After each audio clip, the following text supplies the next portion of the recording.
Well, salutations, everybody. What's a crack-a-lackin'? It's another day, another dollar, and another attempt for the Craic to showcase tactical excellence as he goes back in to his Manchester United Season 3 save that he started in the beta of FM26, where we see if after the horrible disappointment of losing the Carabao Cup final to Tottenham Hotspurs, if we can come back into the game with power and gumption, with intensity and incredible ability to rise and fight versus our main rivals in Manchester City. Although there is an argument to be made when it comes down to Manchester United that their main rivals is actually Liverpool as opposed to Manchester City. But we shall see how all ends up going, because Man City has the distinct joy of having one Luis Enrique as their manager. And Luis is very, very good, and they have an astonishingly good team with a very good bench, so we'll see how things end up coming together as we go into them. We'll see how things end up changing as well. Josko Vardiel currently not even in their substitution lineup. Sandro Tonali, who they spent north of, I believe, 100 million quid on, yep, isn't in their main squad either, but to be fair, that's because he's on leave, which is weird. Well, they must have just given him time off. Okay, fair enough. The Napan there, who hasn't developed as much as he normally does in these type of saves. And Savinho, who unfortunately looks fairly decent. And then Omar Marmoush, who is with a slight injury and might pop back in this particular game. But we have the joys of seeing how this all ends up coming together. Senior Duck, my friend, what is a crack-a-lackin'? It is a pleasure to have you in. How is your Sunday treating you? I'm just after coming back from a shoulders exercise. So where I was a paraplegic yesterday, I'm now a quadriplegic, barely able to move my goddamn shoulders as well as my goddamn legs. So I'm having a dandy time. I'm more of a stupido than a tactico, to be frank. They're certainly close to each other in the table, so you're not wrong. I mean, fair enough, yeah. Although I didn't actually look at my table. Yes, City there at 59, whereas Liverpool are there. So they are, 10 points off of each other. We're still in competition for the league. We have to be extremely careful every single matches, considering Spurs are on our coattails. So we need to hope that it all ends up coming together, So let's start this off sound. We have our, two variants of our back tree to see if it ends up working for us as well. But for now, we'll go into this with gumption and hope that it ends up working for us,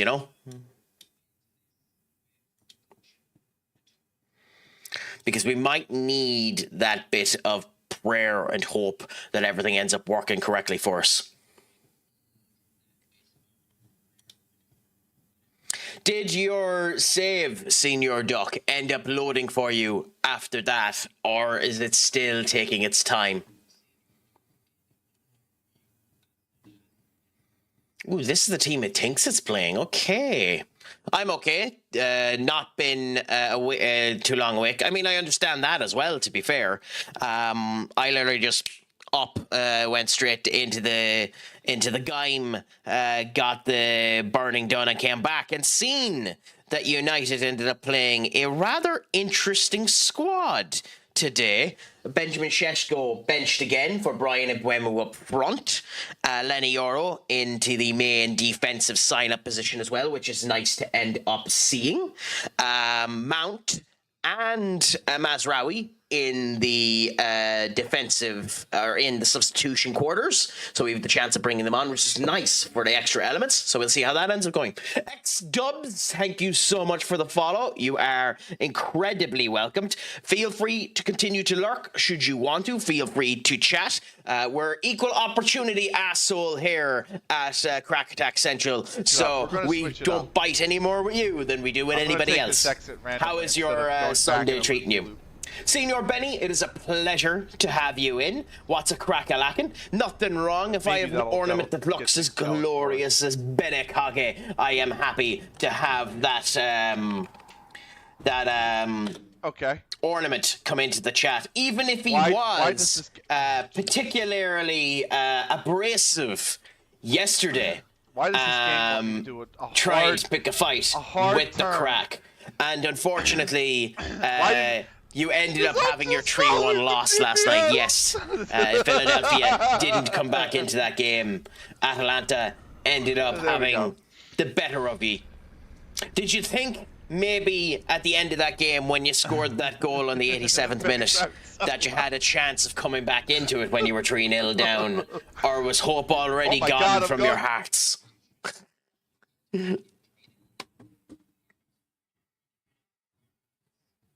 I mean, I don't blame you. To be frank, you were saying that you haven't been in the best position or the best condition as a team in the last wee while, so I understand that.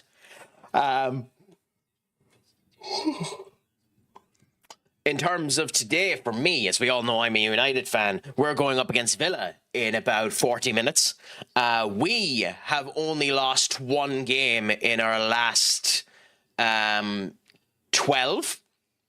Which was obviously last week against Newcastle. Well, Brighton as well in the FA Cup, but I mean, Premier League game. We've drawn 5 and won 7. But I have a nasty feeling about today. So we'll see. Philadelphia Union, yeah. Yeah. I'd ask what's the reason for the snake on the Philadelphia Union crest, but I think I'm going to get a We the People answer from WWE, and I'm not 100% sure I want to start that conversation. So, yes, 0040. Sorry. We need to do this with grace and respect. 0 wins, 0 draws, and 4 losses. Our hearts go out to the fans of the Philadelphia Unions.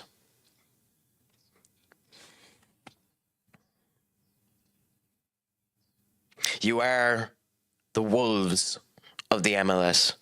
You are the Spurs of the MLS. You guys are not there yet, but you have the potential to come back and honour the words of the great Miles Lewis Kelly. So, let's hope that you're able to change things and the MLS picks up and your involvement in it gets better as well.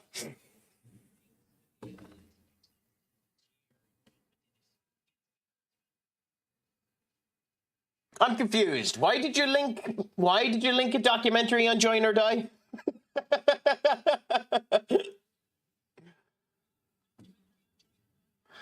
I think we might have to revoke Bene Kage's moderator privileges. He's spamming the chat.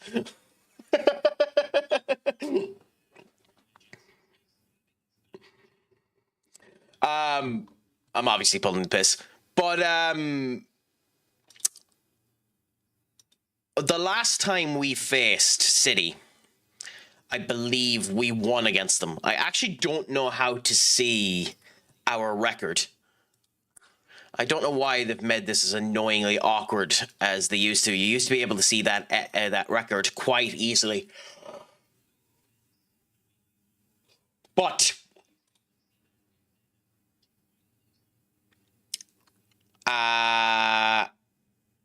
coming off of a loss, we should be slightly worried. But this is a must-win situation.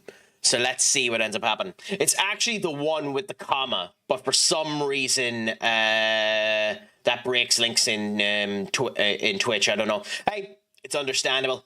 Although stupid that they end up having it in it, to be fair. Said you're 0-0 in 3. Yeah. But to be fair, can you expect people from Philadelphia to be up and speedy on updating a Wikipedia? Join or Die, stylized Join or Die, is a political cartoon showing the disunity in American colonies, originally in the context of the French and Indian War in 1754. Attributed to Benjamin Franklin, the original publication by the Pennsylvania Gazette on May... Sorry, this needs... Actually, let's restart. Join or Die. Stylized Join or Die. It's a political cartoon showing the disunity in the American colonies, originally in the context of the French and Indian Wars in 1754. Attributed to Benjamin Franklin, the original publication by Pennsylvania Gazette on May 9th, 1754. It's the earliest known pictorial representation of the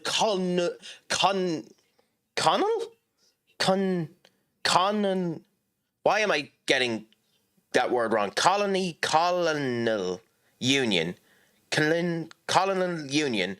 Okay, anyway, Colony Union. Produced by an American colonist in colonial America. Colonial America. The cartoon is woodcut, showing a snake cut into eighths, with each segment labelled as the initials of one of the 13 American colonies. The cartoon appeared alongside Franklin's editorial about the disunited state. What the fuck am I doing? Disunited state of the colonies, and helped make his point about the importance of colonial unity. That fucking word. It later became a symbol of colonial freedom and the American Revolutionary War. The joys of me having one word that just screws me. The absolute joys of that. That's why the snake is relevant to Pennsylvania. Well, I know in WWE we had a crew known as oh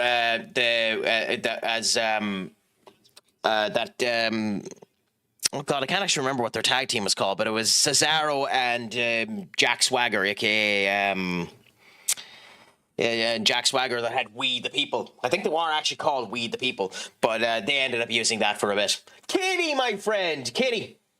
Hold the phone. I know we're pausing the music quite a bit today, but Kitty, my friend. Good news. Good news, Kitty. Good news, Kitty.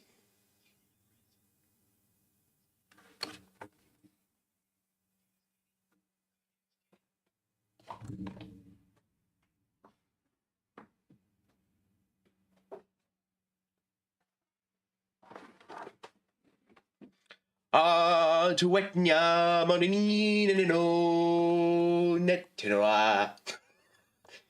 have no idea what the fucking lyrics to that is, but she rhymed! Snake in a box! And it's hilarious too, because his eyes are over here.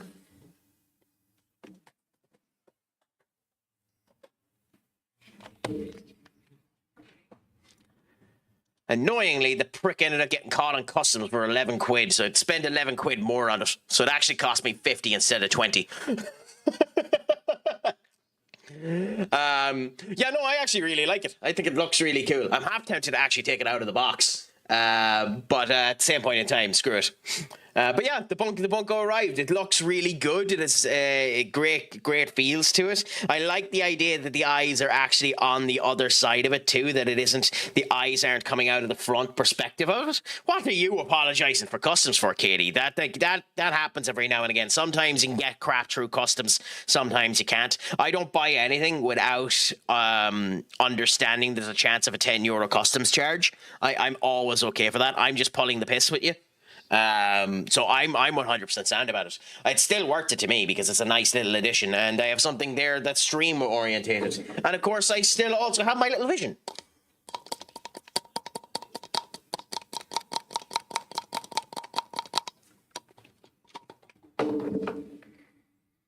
I get satisfied far too easily. At the time in 1754, Philadelphia were the paper cartoon which originated from, was the nation's capital. Ah, okay, I never knew that. I never knew Philadelphia at one point was the nation's capital. I think depending on the mood of the person in customs doing the packaging, I kinda, To be honest, Katie, it also depends on where it's coming from. The fact that that came from Australia might have also been the reason why customs decided to be a bit more stringent on it. So does that mean that the people of Philadelphia kind of feel a bit bitter about the fact that Washington, D.C. is the capital now, or are most of ye in the modern generation over that? Because there's some people in Ireland that are still bitter with England. I don't give a crap about the British-Irish bloody crap. I give a crap about it if British people bring it up, but I don't care. I genuinely don't care about the relations of us. I'll treat, like I said, I'm an equal opportunity asshole. I'll treat everyone the same. I'll treat Benacagé as horribly as I'll treat Duck. So, you know.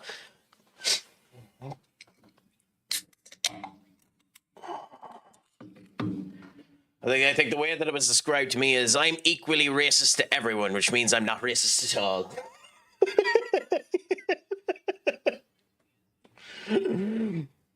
That's probably not a statement I should say over airwaves or at all, but hey.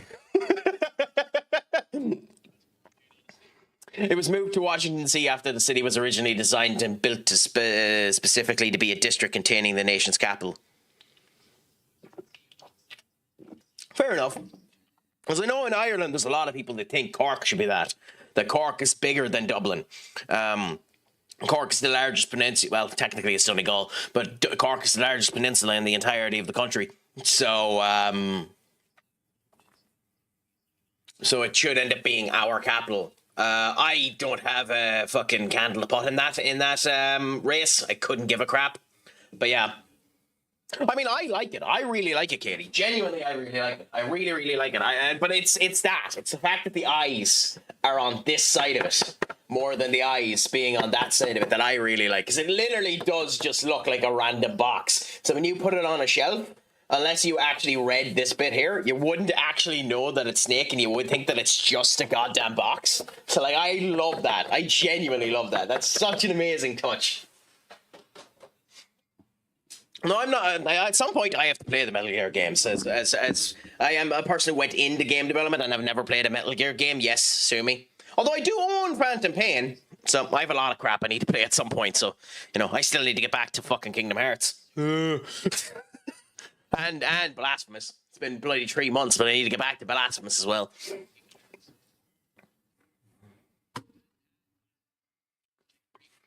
That was 3 centuries ago. I mean, better than that image. Move on, your ancestors' problems. I mean, I don't 100% agree with that either, Duck, because those that don't learn from history are doomed to repeat it.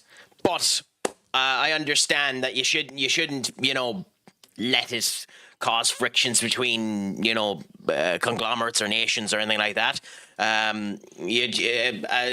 Treat a person not by the color of their skin or the strength of their homegrown, but by the strength of their character, or whatever the fucking quote is that MLK said.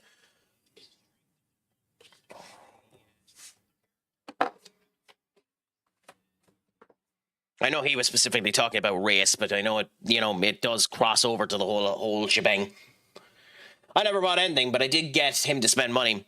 To be fair, Katie, you've gotten me to spend money before, because you're partially the reason why this exists. Off is a direction you can fuck. And I ended up buying a wee bit of help in order to figure out how to do that crap. Not that I actually bought help. I bought an expansion to my storage capabilities from my PC so that I could add an insane amount more of this crap. You know, the actual thing with you is after the last time when you didn't chat in my chat and waited for the raid to just chat in the raid so that you could end up trolling me by not chatting in my chat or propagating up the counter to let me know how many times you've been in the chat. So you're not, you should be here 12 times, not 11 times. After that, you're the reason why this exists. So that's why I always feel an overbearing presence just out of my field of vision, watching and judging my every move.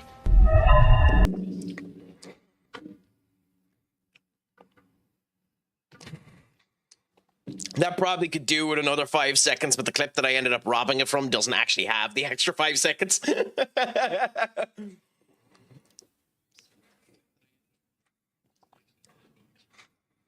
I mean, to be fair, Katie, you're responsible for 3 of the pop-ups because your trolling has tickled me so much on some occasions that I actually had to bother to do this.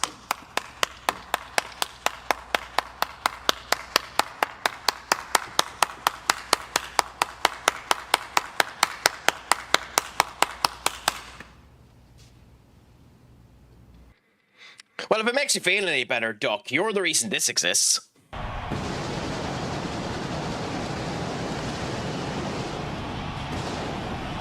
Partially because you don't like wrestling, and partially because you ended up making me do that goddamn duck.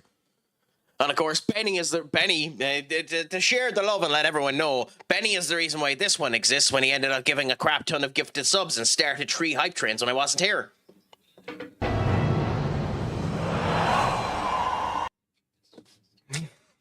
So, you know, everyone has something. Benny also, to be fair, Benny also has probably the most used pop-up that I have in this.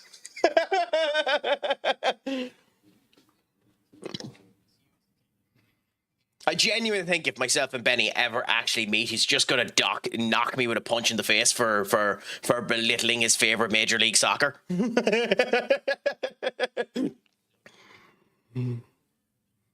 And to be fair, I probably deserve it. Anyway, we're 26 minutes into this. I really should just start these streams. I really should just start these streams, not on this page at all. I should just start these streams just, you know, on, you know, this instead.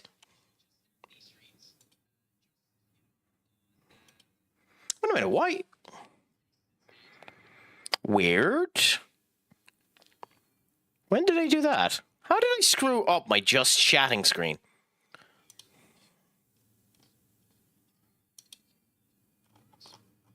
That's fascinating. Anyway, never mind. For some reason, my just chatting screen is just my Football Manager 26 stream. It literally has just changed with chatting Craic. Hey, the joys.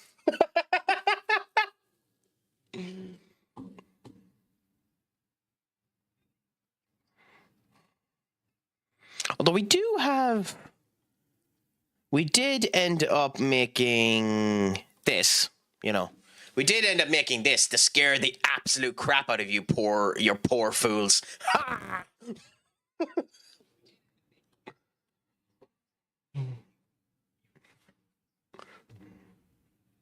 I feel sorry for anybody that ended up doing that. Remember, one of the rules is I don't pay for your therapy bills. Ah!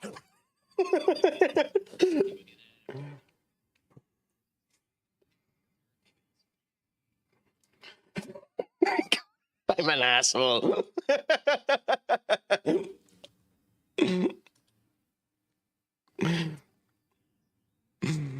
Go on, Senior Duck. What did you end up noticing, my friend? Regale us with your incredible information. I'm after noticing that I, unfortunately, am incredibly foolish and drink significantly way too many energy drinks. Cheers.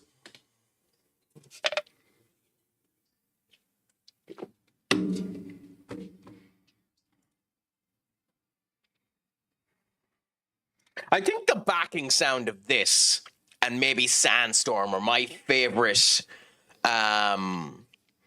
like just beats of themselves. Oh, they're Ben White. Huh. I mean, to be fair, I don't really blame you for that viewpoint, Katie, but I drink, I have Lucozade Sport bottles here. I drink about 12 to 15 bottles of this shite a day. Like, I guzzle down these fuckers. So, having a can or two of something that tastes entirely different is fine. I have cordial around there as well, that I end up mixing with the water, but you know.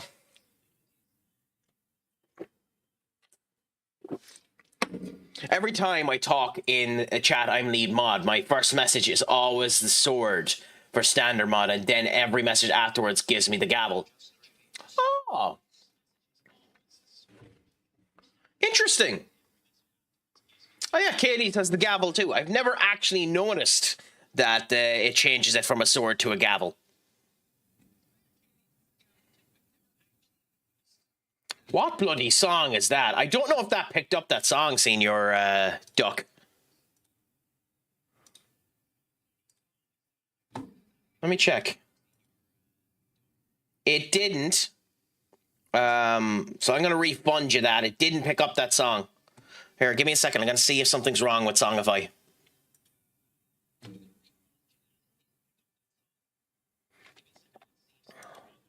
No, it's linked. So it should work. Try it again, Senior Duck. Here, I'll try it.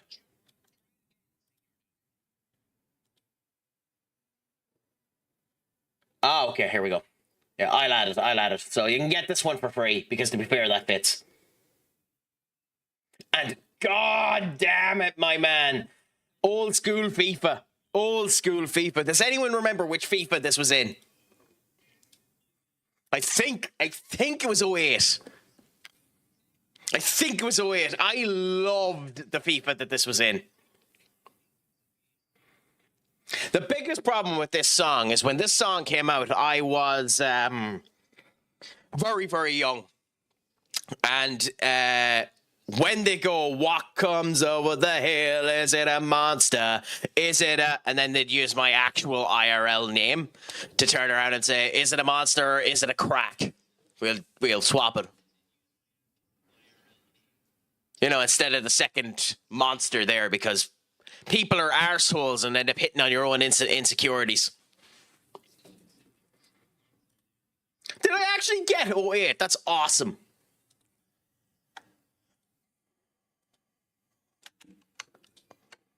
I'm shocked that I got the football manager that, or the FIFA that ended up coming out in.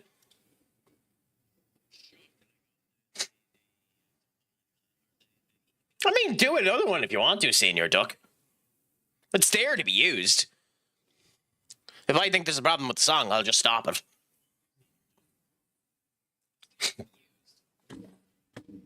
That's, as you know yourself, like. But anyways, we're now in the Etihad, and we'll see what ends up happening. Can we get a victory over City after a shambolic display versus Spurs? We shall see now. Ferguson. Evan getting battered off by Diaz is not a good sign. But they said Hexbug instead of Monster. Did they? Okay, interesting.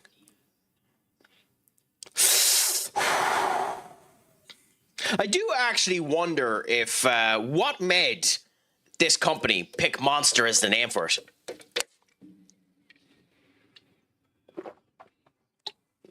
Because the name Liquid Death, which is a $1 billion drinks manufacturing company, picked Liquid Death because nobody likes water, ironically. And they just wanted to put it down as a way in order to get people to start drinking water, and they wanted to make water sound as cool as possible, so they just went with Liquid Death. So instead of being cool, they actually went cringe, but hey, whatever works for you.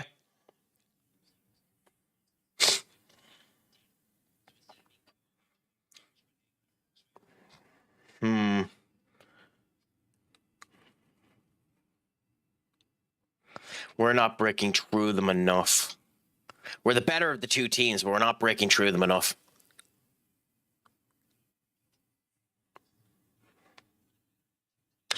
Okay. I think we might have to try going in through the middle.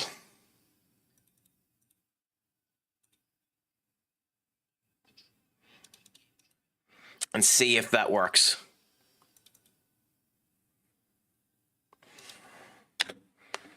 Their midfield might be too strong for us for that to work.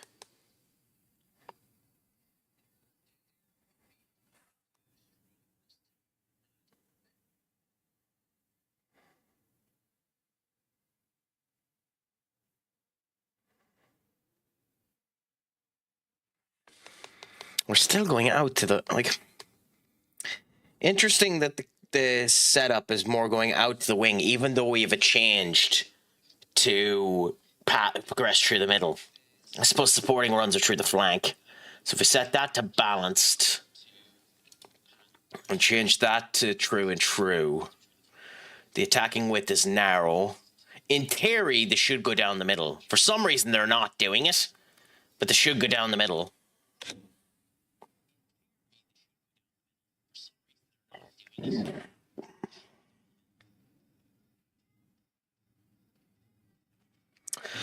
Okay, well, we have to change up, so Ahmad is injured, which is fine because that means we can put Alex Jimenez up there for a bit until we need to change things. So we'll put Mark Cucurella on for now. Bruno is not performing particularly good, so we'll swap Bruno with Matev. Fergus is not performing good, so we'll put on Benjamin Sesko. Paz is not performing good, so we'll put on Rasmus. Swap the two of them around, and let's see. In what way, Senior Benny, am I an enabler, if you don't mind me asking? Because I help in your ways. I end up, all the WWE 2K you've been streaming got me to reinstall 2K26. Happy out! How have you found 2K26 when you end up going back to it? I think 26 is one of the ones I own on this machine. Is it? 26. I do. 26 was the first one that I purchased on this game. Stone Cold Steve Austin on the cover. Back when it was 40 gigabytes. Back with Arnie Schwarzenegger. Because we went on here and we showcased Arnie Schwarzenegger into the game. Hideo Itami, aka Kenta, in it. The two Colognes in it as Los Mexicanos. Dusty Rhodes there. Yeah. God, when you look back at the models, like, whoo. Stardust, the current WWE World Heavyweight Champion as Stardust. Unbelievable.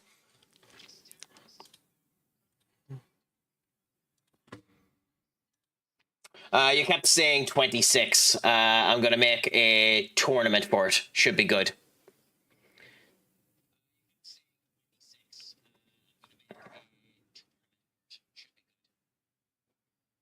You're going to make a tournament for 16.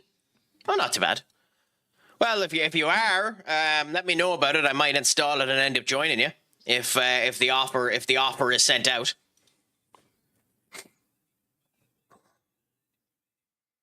You mightn't want the crack involved. That makes sense.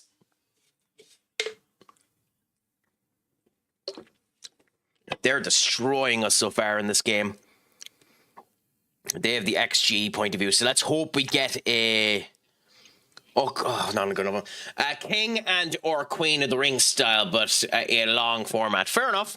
I tried doing that on the Pro Wrestling Simulator when I was working on that type of stuff. They're not easy to end up organizing correctly. But they actually have tournament modes, so you don't need to decide how everyone ends up doing, because it has the kind of random generator feeling that the likes of a... We're losing this fucking match.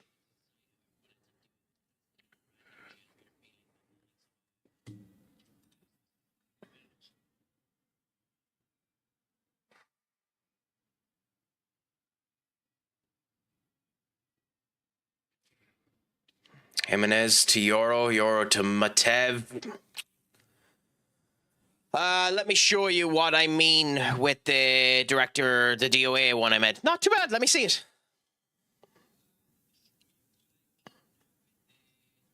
I'm happy to view all those type of stuff, Senior Benny. We're performing better with this formation than we were with the back four, but like...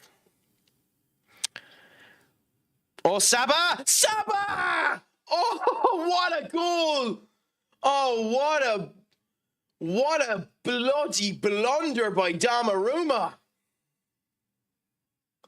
What a touch, what a kick, what a blunder by Donnarumma! Saba Karabashi! Oh, you beauty!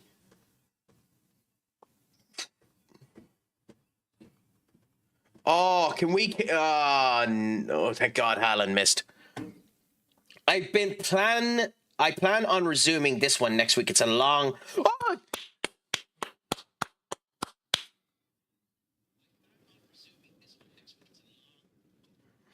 What a goal by Stellar. Oh, back into it, my friends. Back into it. Oh. Dead or Alive Premier League. Interesting. And is that an offline tournament as well that you do on that, Senior Benny? Or what's the deal with Dead or Alive? Like, if you've more people that are playing it? Set piece Merchant Manchester lot. I mean, who gives a shit? As I said before, when it comes down to the Arsenal situation, I don't care about the Arsenal situation. If you win, you win. That's all that matters. Win the goddamn league and then worry about the play style. I think the play style becomes an issue if you're consistent winners. But, like, win before you worry about the play style. Like, shut up. Don't you forget, you ain't won yet.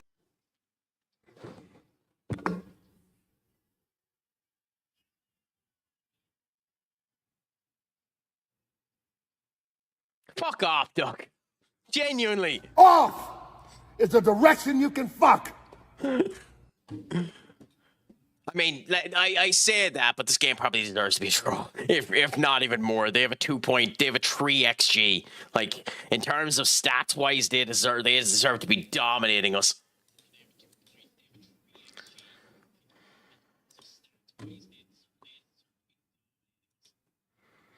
Although I will say it's funny that Saba scored when he's not even proficient in that role.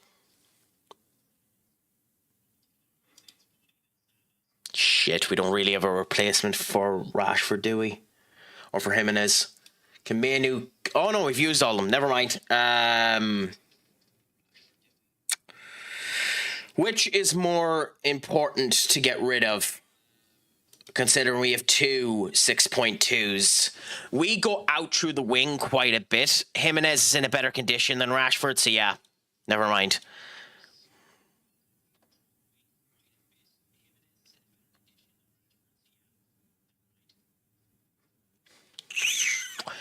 Actually, no.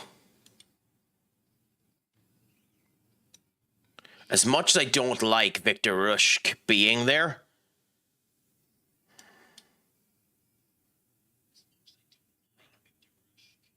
no, screw it. Do this instead. Do this instead. This might be a mistake.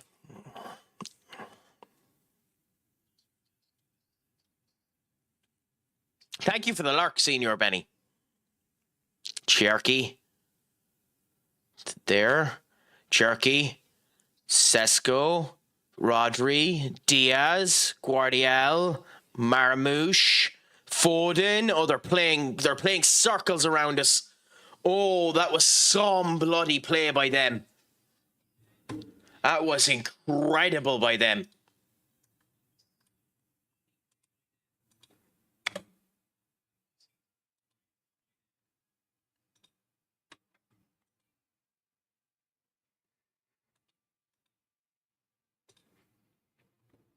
Okay, Rashford.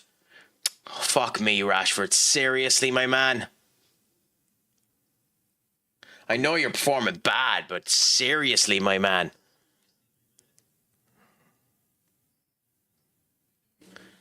Okay, he's improved out there.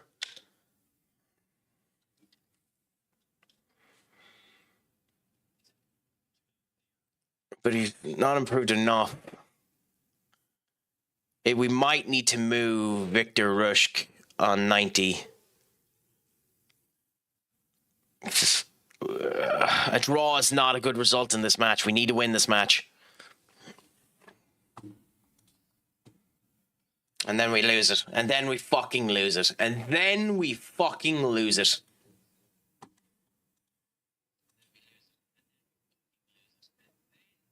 We're at the bottom of the lead. We're at the bottom of the fucking league. There's Spurs after winning.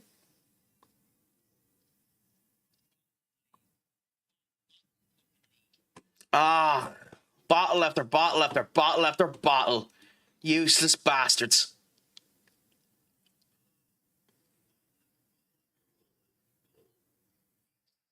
I mean, that's the result that was deserving. We didn't deserve to win that game, but you useless pricks.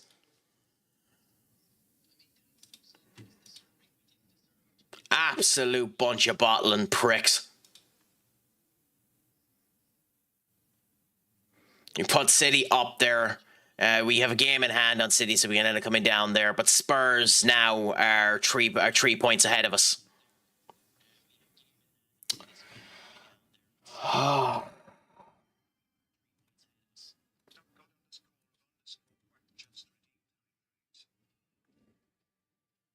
What matches do we have left? Do we have Spurs left? Nope. 1, 2. We have 2 matches left. Wait, what? Yeah, we've way more than 2 matches left. Oh, yeah, this is just the wrong month. Okay. Do we have Spurs? Sheffield, Sunderland, Palace, West Ham, West Brom, Fulham.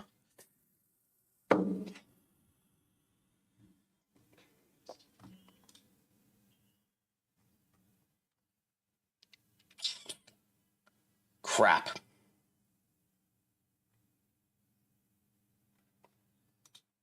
Do Spurs have anyone big? Do Spurs have anyone big? They have Liverpool 3 times in a row. Oh my God.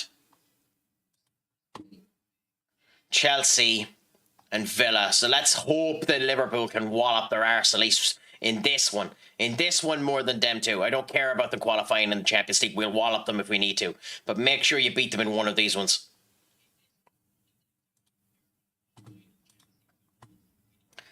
Anyone got any plans for next week? I don't anyway, Senior Duck. Do you? Paddy's Day is just going to be a relaxing day. I won't be streaming on Paddy's Day, by the way, in case you think I will be, because of the fact that I'm off work and the whole lot. But like,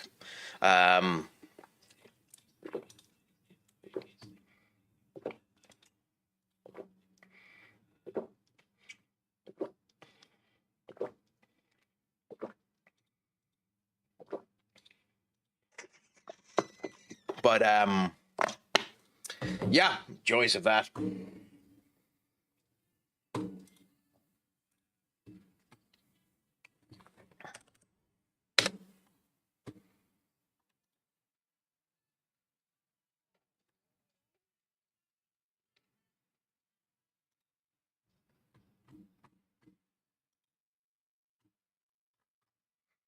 Interesting.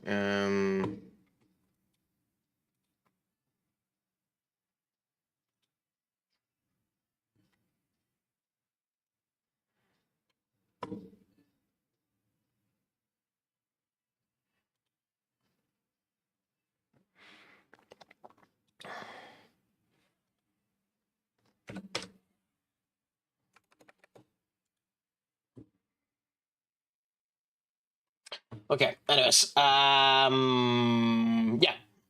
we failed there. We have to continue on now and see if we can get something out of the next game.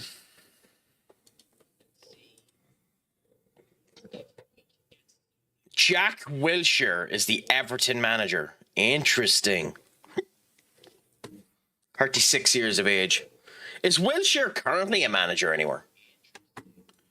Jack Wilshere. He's a coach. He's the manager of Luton Town in League One. Interesting. How are they doing? League One, League One, League One, League One. League One table. Luton are 11th, so he's not doing great with them.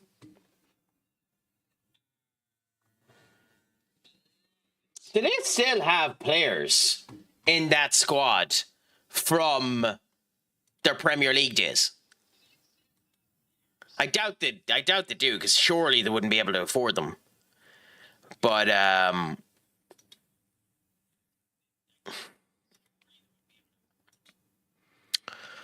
But it would be fascinating if they did. And how you'd end up feeling as a former Premier League player being down in the bloody 2 divisions down. Like,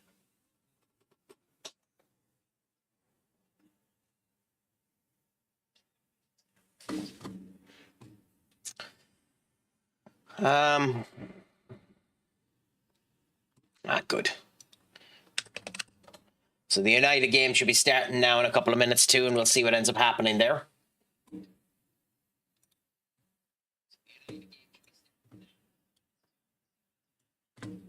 Hopefully we end up giving a good performance now. I'm a bit defensively worried about us, if I'm honest. But hopefully we'll end up getting a good performance out of it. Hopefully Maguire is in good form, because I think that's where it'll end up mattering. If Maguire is in good form, we should perform good today. Because I think Euro is the future. I think Euro will end up being good for us, but at the same point in time, he just hasn't been good enough recently.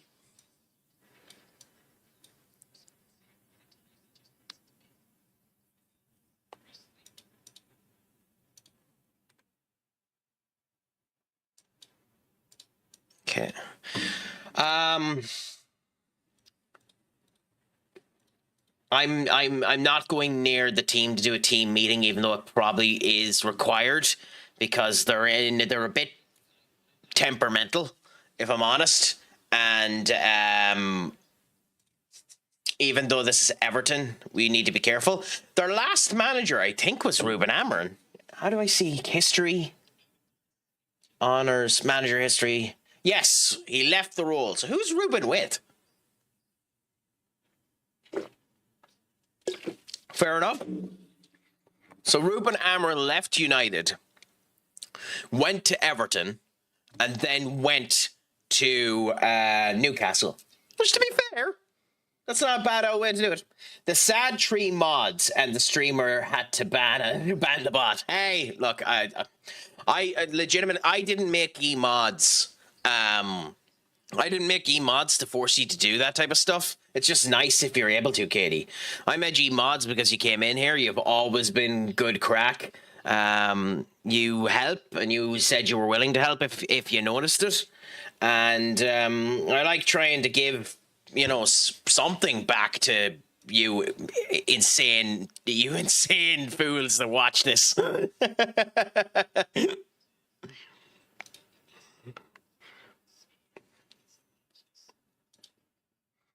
Also, Rashford is just benched. So we're going to go Victor, Nico, or am I better going in Mbeumo over there? I think I am, yeah. I think we go and we change this a bit.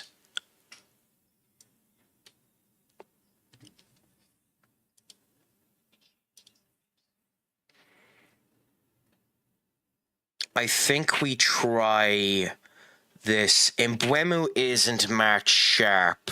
So I think we start with Ferguson didn't have a great performance. So I think we go Sesko, Paz, Fernandez, Rook, Menu, Stellar. Jimenez needs to get dropped, but we don't really have anyone to replace him.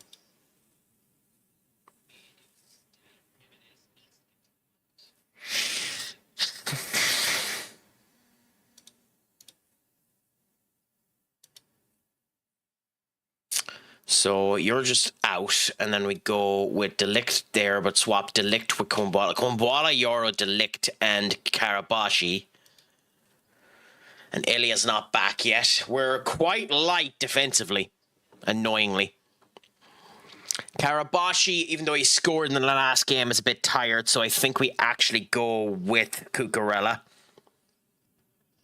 Sesko is tired as well, so as much as I actually want to put him on, we're going to go with Rasmus.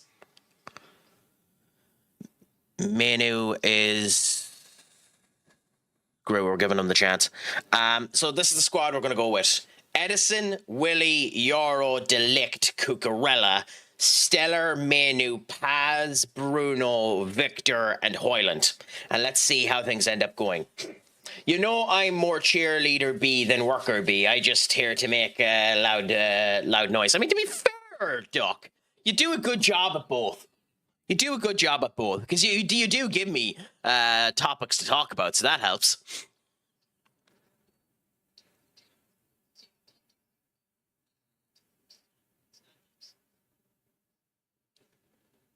There's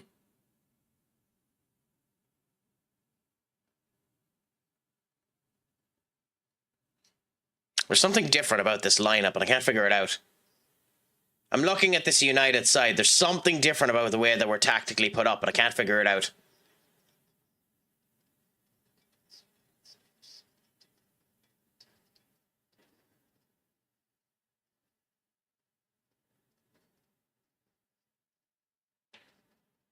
Shaw's there, Manu's there, Casemiro's there, Bruno's there. Delo is there. Guire's on the left. Ahmad is there. No, okay, I'm just being paranoid. That was a bad pass. Anyway, never mind. Yeah, no, I'm just being paranoid looking at it. We're not. We're completely the same as we have been in all of the games previous to this.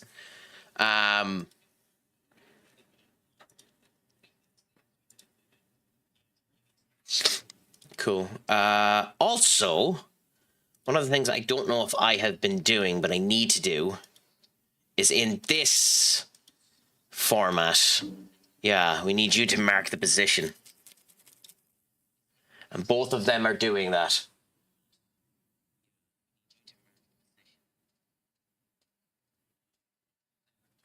Okay, anyways, we're not in that position now. We're back here. So, a couple of people playing in positions we don't normally play them in. We might need a little bit of luck.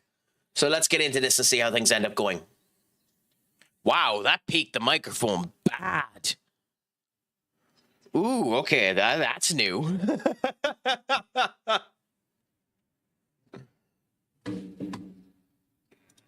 That properly peaked the microphone. That's fascinating.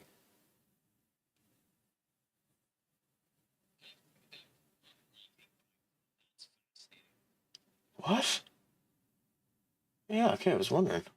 Sorry, bear with us 1 second. While the game is loading, some back-end streamer stuff is going iffy.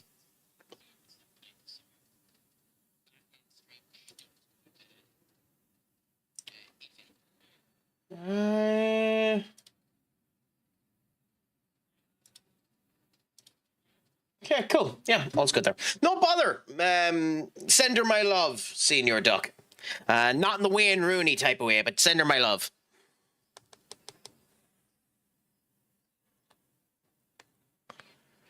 That's a low blow.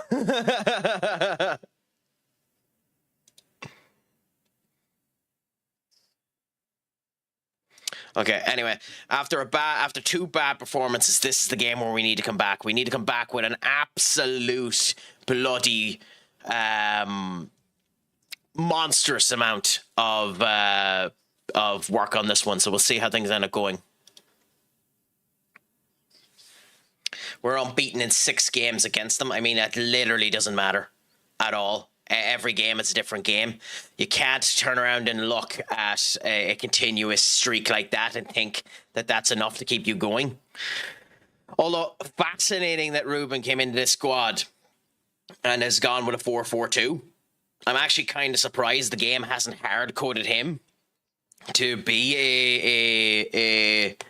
a back tree manager.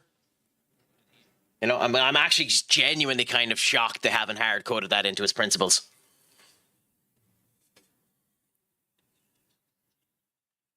I mean, he isn't a hardcore backtree manager. It is what he likes to do. It is the stuff that he's had the most amount of success with. He has been adaptable in the past. It's just considering they know the ridicule that has been put in place by people and the whole lot that they didn't do it. I'm surprised Brighton sold him. Well, 41 million. Oh, fair enough. Mark Cucurella, Bernardo Silva, 2-0 up versus Newcastle. That's annoying. And Hoyland! First attempt didn't go in, second attempt did. Beautiful for the man that hasn't been getting much time. And in the back end has been working like a hoss to try and make himself good. That's what you want to see. I have to say, some of United's IRL long passes have been dreadful so far. Like, there's only 5 minutes put into this game, and I'm going back and forward, so I'm not 100% looking at it. But we've had some dreadful long passes. Bruno, Rasmus, Cucurella almost. Pickford too. Arguably England's best goalkeeper, which is kind of a sad indictment on England. I know some people will still say it's Nicholas Pope. Might be mean. I hold no time for Nicholas Pope. I genuinely think it's one of the areas that Newcastle need to improve upon. I genuinely prefer Aaron Ramsdale to Nicholas Pope, if I'm honest. Like Newcastle, maybe I know in this game they have Aaron Ramsdale. IRL they have Aaron Ramsdale as well, right? I think they played Aaron Ramsdale versus us. Unless I'm getting myself completely mixed up. What a goal by Rasmus! Oh my God, my man!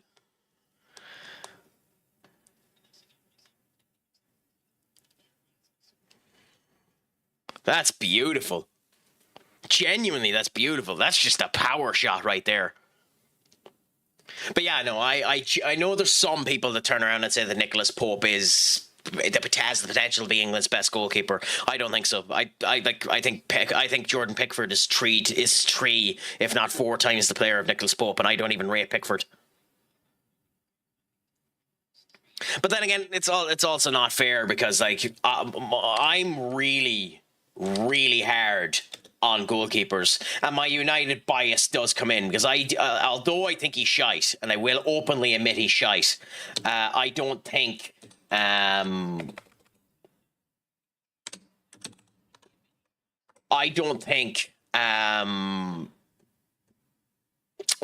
as bad as people say he is. Like, he's shite. He's not a Premier League goalkeeper, but I don't think he's as bad as people say he is.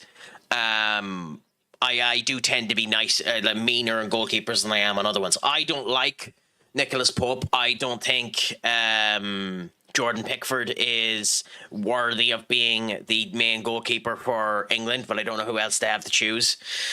I think Robert Sanchez and Flip Jorgensen are 2 disastrous goalkeepers for Chelsea. I think what's the name of the buck that Liverpool ended up signing? Liverpool's second goalkeeper.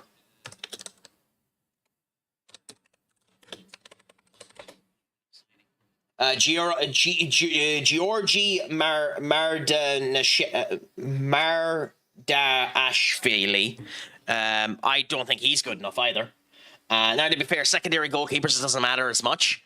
Because in theory, you hope they won't be playing. But I don't think he's that good either.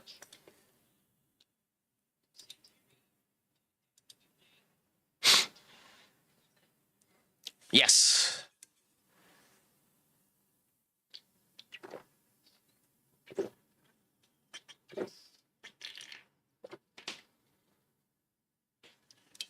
This is a nice remix of this song.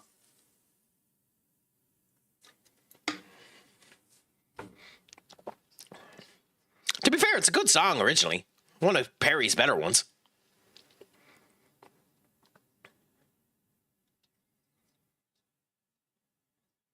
Cucurella and Bruno makes it 3. Beautiful. I know there's big rumors that United are supposedly interested in the summer IRL of going for Morgan Rogers. I don't know how to feel about that. Like, Morgan Rogers is a very, very good player. I don't think it's the position we need to go on for. Just thinking about him there.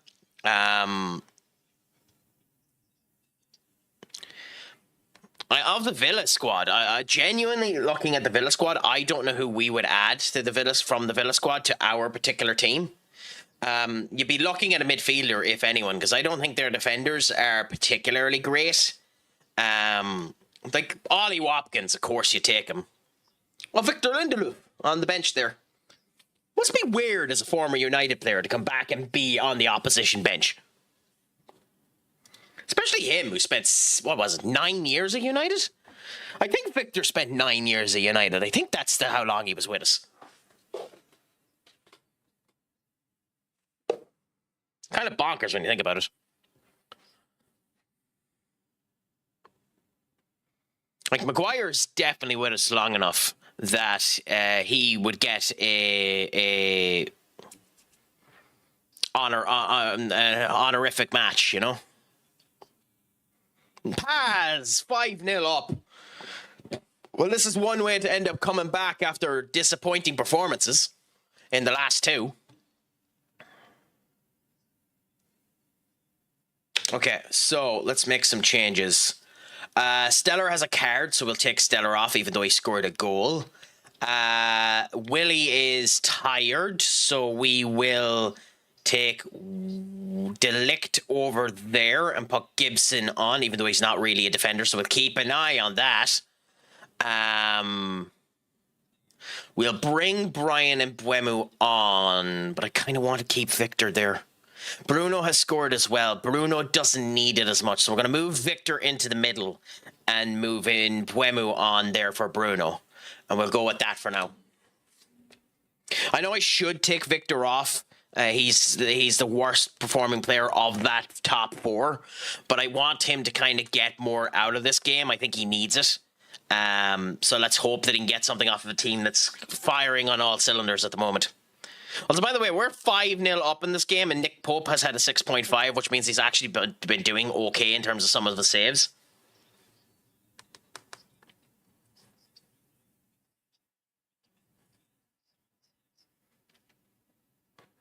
I know he's announced that he's gone, so it's not going to end up happening, but I think United genuinely should try and convince Casemiro to re-sign on a 1-year contract.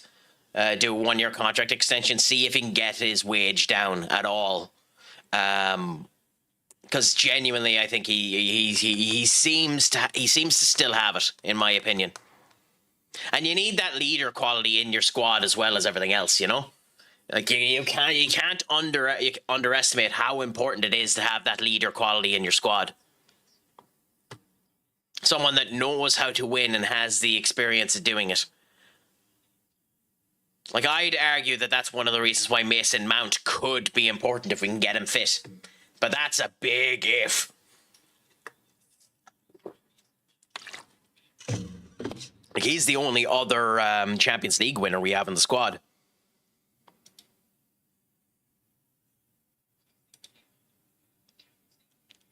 Oh, fair enough. I don't really care about Rasmus, them getting money for Rasmus. Though, I do feel a little sorry for Evan Ferguson, because Evan Ferguson, your time annoyingly is coming to an end with the way you've been performing, my friend. Even though you got a hat-trick there 3 games ago or something like that.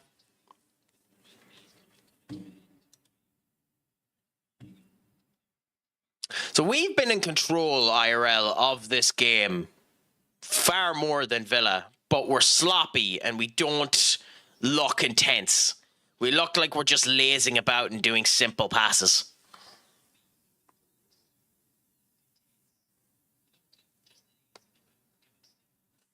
We don't look like we're giving it our all, unfortunately.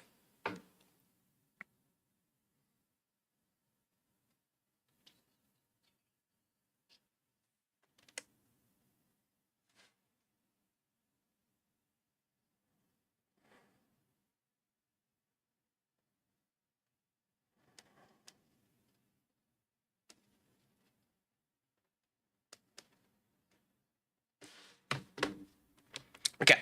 Anyways. Yes, has done well out there, so we might have to consider that again if Ahmad isn't back in time. No comment. Team's head is there. It was unbelievable. Nice to see. Who cares? So long as we get the ball in and score, who cares? No comment on that. He was playing there because Alex Jimenez has been crap the last wee while. And unfortunately, you kind of have to keep Alex Jimenez and Rashford out of the squad, don't you?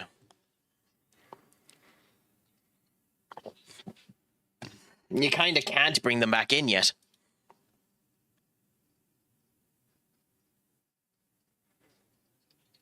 The cross-diagonal passes are interesting from United because they're pinpoint accurate, but like Cunha's not receiving them fast enough and we're not doing enough with them in order for them to work. Like they're pinpoint accurate on Cunha, but that's also kind of a problem. They're pinpoint accurate. They're not movement based. So like they land exactly where Cunha is. So Cunha has to wait for the ball, which means he has to receive the ball and then start moving again. So there's no actual fluidity in the cross diagonal passes that we're doing.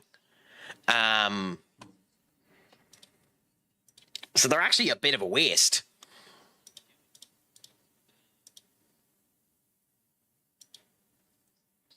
Yeah, I'm not bothering with those two.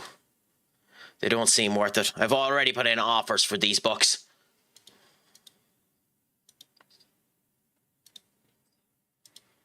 Hopefully they turn out to be actual bloody stars at some point.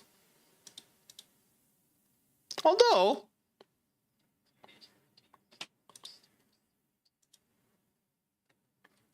It's funny how in that game you can have people that can end up doing well.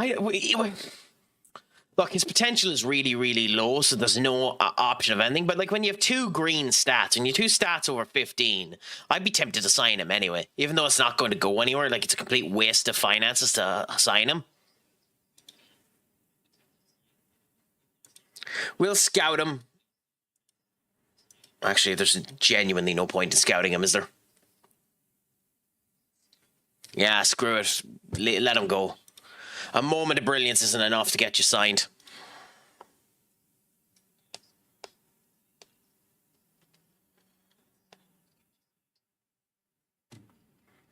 It's unfortunate for you, my friend.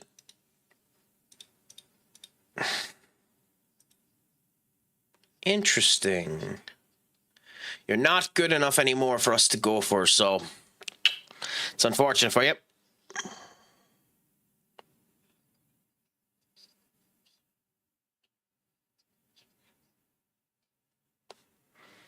Martinez looks to be on point, I'll tell you that. Emil Martinez.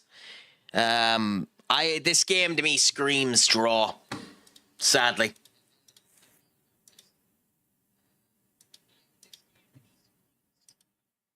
Which game do we next? Southampton next, and then Chelsea. That Chelsea game could be difficult.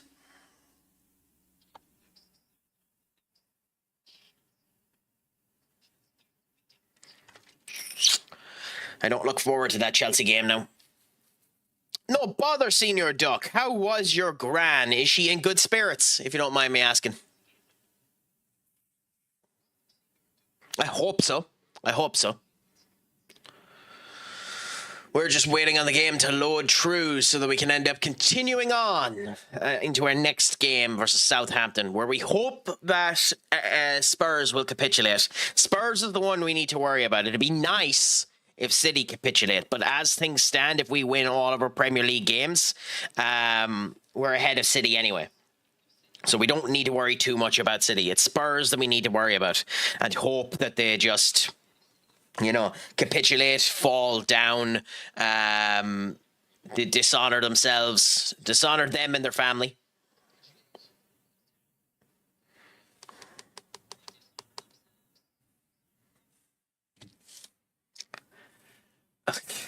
I couldn't give a shit, Lamens.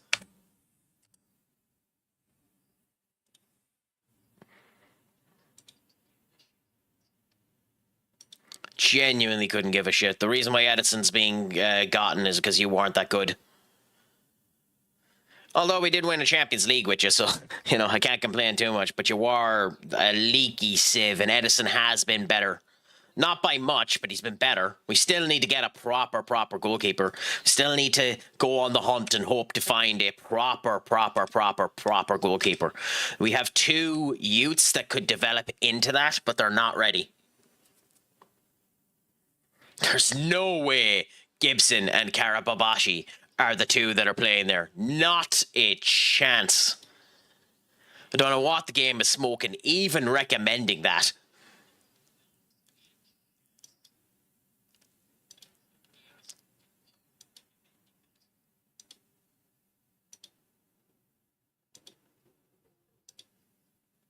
Interesting. Okay. City versus Arsenal. We kind of want Arsenal to win that game, but it doesn't really matter. Spurs is the match we care about. We need Spurs to lose.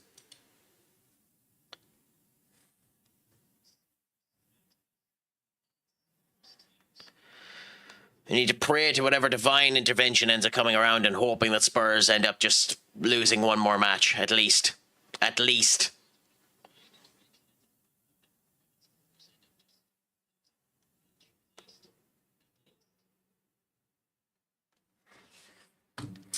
Okay. Evans. Yep, you're gone, Evans. I'm not rehiring you. I'll find a loan manager afterwards if we stay.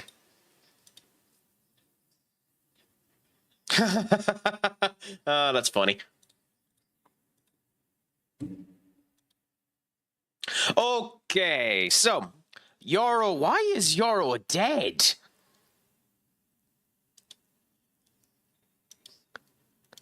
The fuck? He's not in the under 21s. Why is he dead?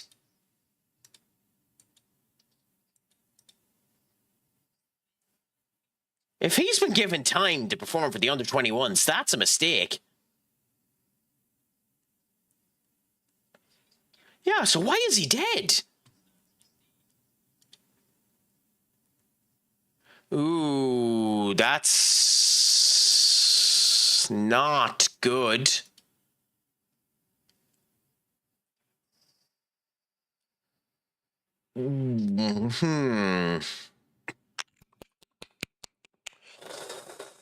Okay, well then my banishment of Alex Jimenez is changing.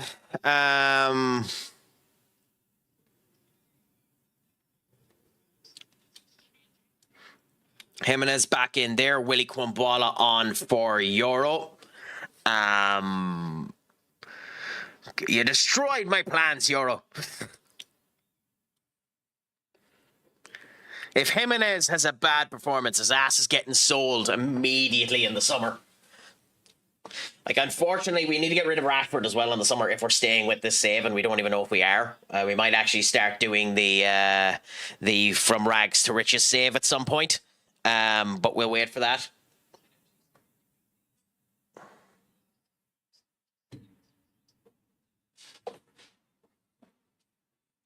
Paz is tired, but Ahmad is back. So, with that being the case, 2 and 1. Why is Hardy not available? Okay. Interesting. Fascinating. Rasmus performed really good in the last game. Even though he's tired, we should give Rasmus the go.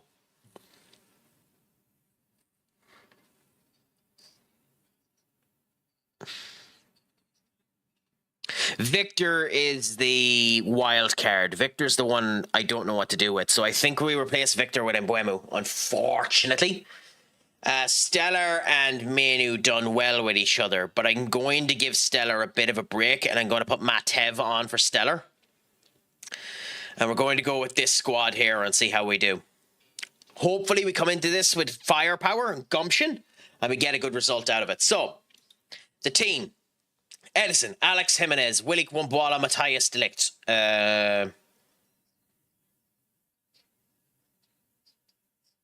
Actually, yeah, de Ligt and Kwambwala, Mark Cucurella.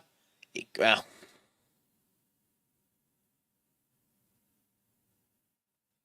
actually, you know what? Fuck off. We're going to do this instead. Saba Karabayashi, de Ligt and Willie Kwambwala, Mark Cucurella, Matev, Manu, Ahmad, Bruno, Brian Mbeumo, and Rasmus Højlund up front. Because Alex Jimenez will be on the bench, but screw him. He's not getting a game. He's not getting the start. He doesn't deserve it.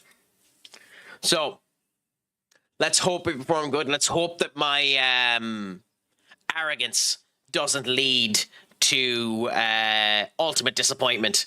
Because if we lose this game, we just lose the league. We're in that unfortunate situation where a single loss loses us the league. As we don't have that buffer, sadly.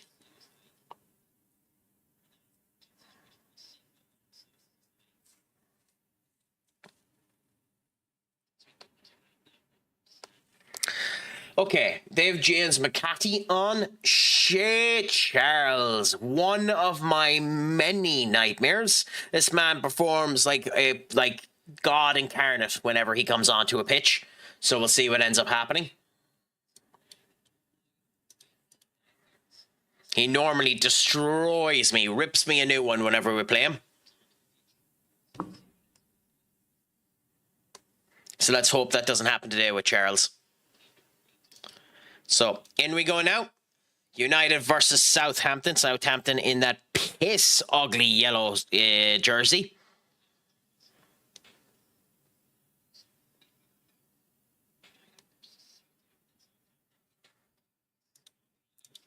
We seem to be okay for the moment. Gusto loses it there. Matev with a horrible pass. It's looking like Matev might have been a mistake.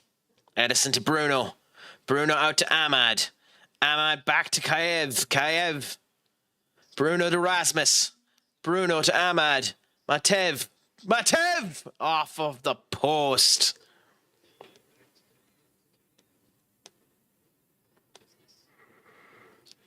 Unfortunate that.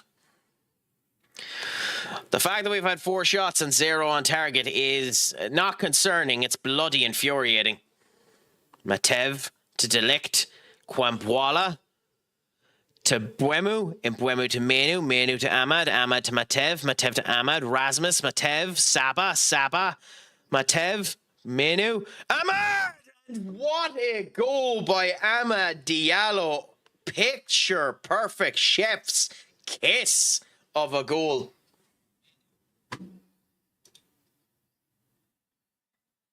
That's what you want to see. That's the type of goal you want to see.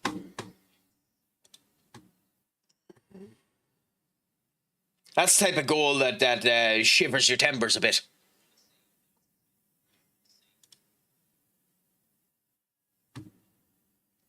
But still, 1 shot on target, 1 goal. We're not performing good enough. It's hard to be a disciplinarian in these type of situations because we're by far the better team, but we're still not performing good enough for what we should be.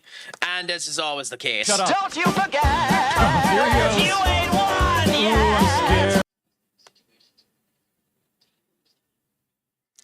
Seriously, the accuracy has to improve. How the hell are we 7 shots, 1 on target?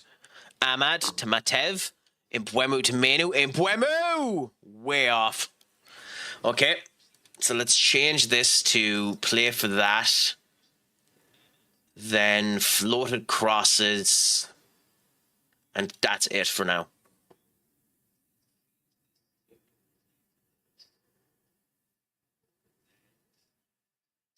Nice catch by Cucurella. Ahmad Diallo. Why would... come on to hell, Ahmad. Like, seriously.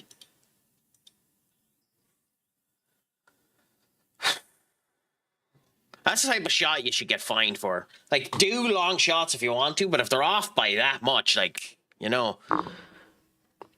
Ahmad. Back. Nice turn. Ahmad. Ramsdale with a nice save. Now, I say nice. It was a fairly standard save, but you need to make them.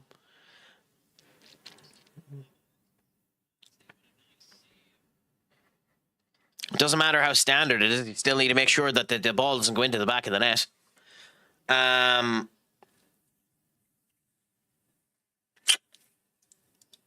going to be mean. I'm going to be mean to you, Rasmus, unfortunately. We can give Ferguson a go. We're going to take Bruno off, and we're going to put Paz on.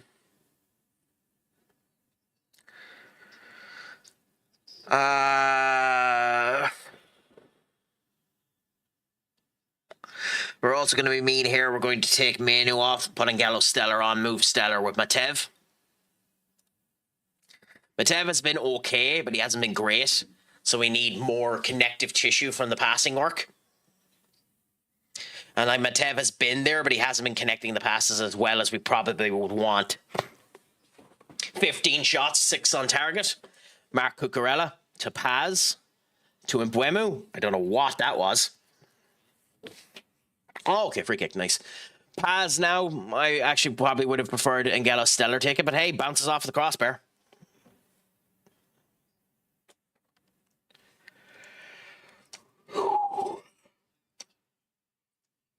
I know, it's funny when you think about it too. The most dangerous score in all of football is 2-0.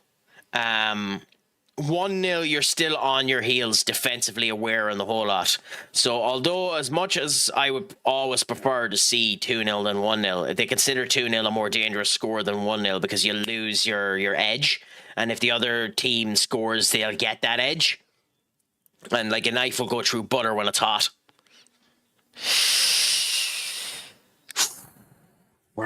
Evan, my man. What do you say to that miss? Off the goddamn bar.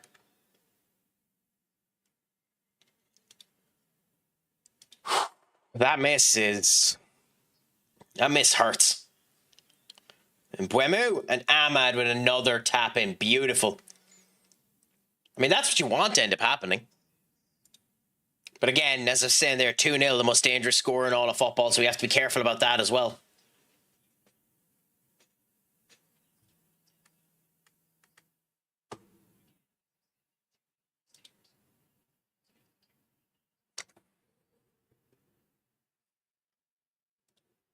We're doing okay at the moment. That's what you like to see, anyways.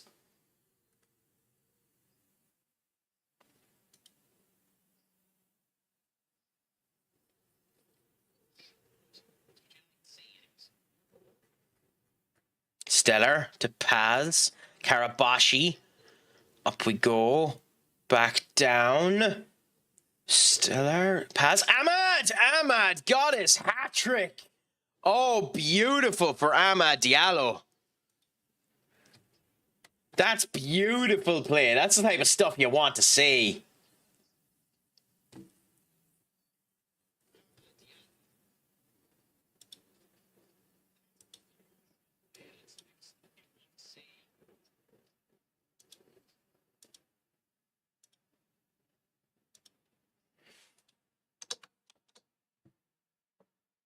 Okay.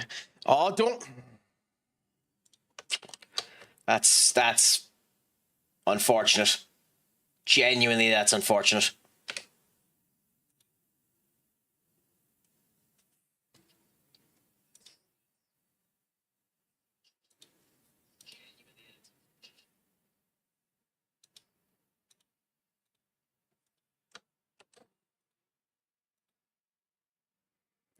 Their first shot on target and it's a goal. It's happening all the goddamn time. It'd be hilarious if it wasn't so goddamn funny that one shot is all it takes for them to end up getting a goal.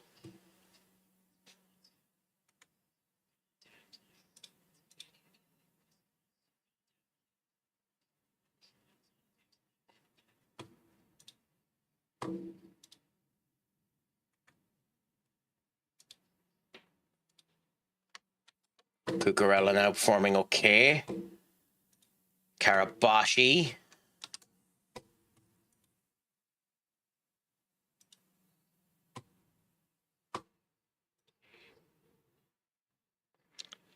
Cool. Ferguson. Offside. I don't know what to think when it comes down to Ferguson, if I'm honest.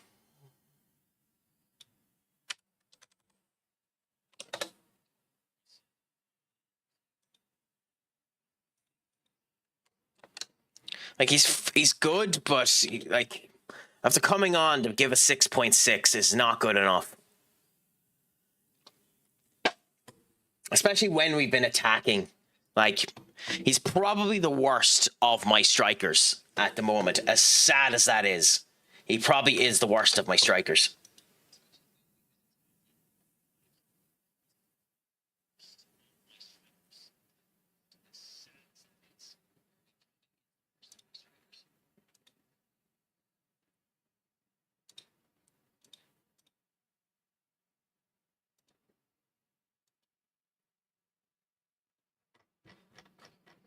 Okay, cool. Hey, 3-1 is a good result. They still have Will still in charge. Huh. Fascinating. But 3-1 is a good result for us. Villa drew at West Ham. Chelsea drew at Everton. City bet Arsenal. Annoying, but not that big of a concern. It does mean that City are still on our heels, but you know, it's not the end of the world because we have more points. I think by almost 13 or something like that. We'll look at it now in terms of the goal difference.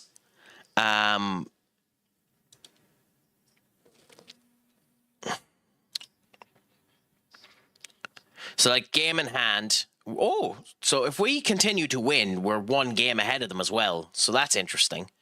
So we just need to continue to end up winning, considering we have that game in hand. But in the actual grander scheme of things, when we look at English men Premier League, they have, they're on 30 goal difference. We're on 49. Again, biggest worry is Spurs. We need Spurs to lose.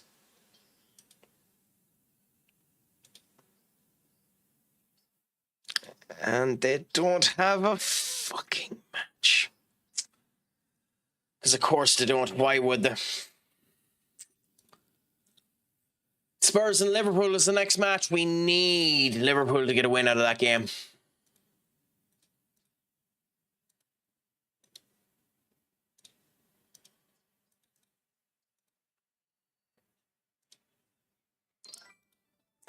Walt, my friend, what is a crack-a-lackin'? It is a pleasure to have you, ladies, gentlemen, and the Technicolor rainbow in between.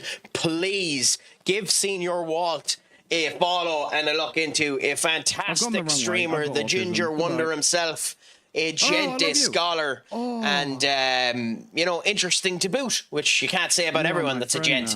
How is your Sunday treating you, my friend? Is it all going good? Is it all going grand? Is it all going delicious? I hope that the crack is 90. I'm doing well at the moment.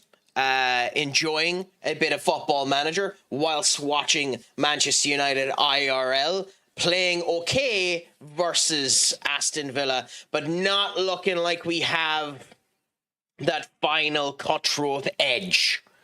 Whilst in the game, having an okay display, a bad loss to City that puts us in a worrying situation, but 2 good wins that puts us in an okay situation there. And we have 5 games left in the league to hopefully see Spurs capitulate and us to remain in the central position to take the league. It will be sadly unlucky, very unlucky, if we don't end up taking the league this year with how we've been performing. But hey, needs must and crap happens. But we'll go with what we have and see how she continues. Why did it say that Ahmad might be leaving, by the way? Is his contract almost out? 32, no, so don't know what the hell they're whinging about.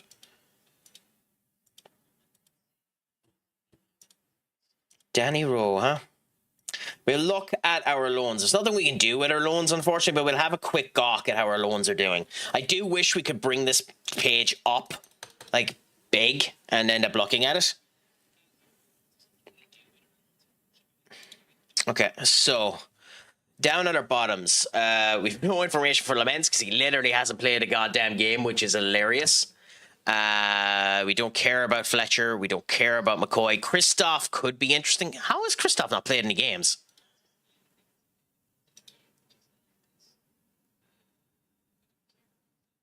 He has played some. He's just been on the bench. Huh?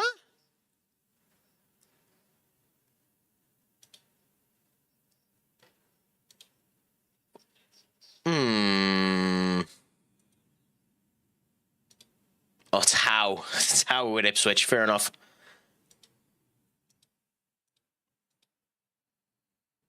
Don't actually care that much about Christoph. He was a good free agent poke, but he hasn't been doing enough to you know, intrigue me. Moss, I don't, to be honest, I don't know why Dermot Mee is still there.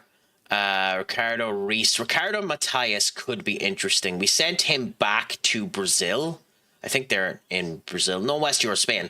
We sent him to Spain. Where, if we were to stay on, you'd be a sellable one, my boy.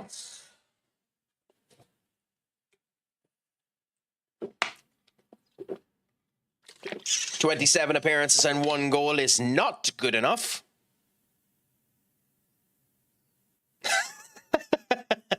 There's someone I follow on Twitter called Al Foreign. Impressionist Al is his tag. And he says, most certain things in life, debt, taxes, Diego Dalot getting into goal-scoring opportunities and blasting the ball over the net. I mean, it's amazing how often that happens, unfortunately. I like Dalot, but we do need to improve that side. Diego Leon. Here's one, actually, for us. Happiness, playing regularly. 1 goal, 1 assist, 28 appearances, 6.8. Okay. Harry Amas has the potential to do well as well. Aiden Heaven is 31 games. Good. Kenneth Elkhorn. Nice, actually. 3-3. Should be doing better, but that's not the worst. Chibi. 8 appearances, 1 assist, 4 goals. He should be performing a lot more for them.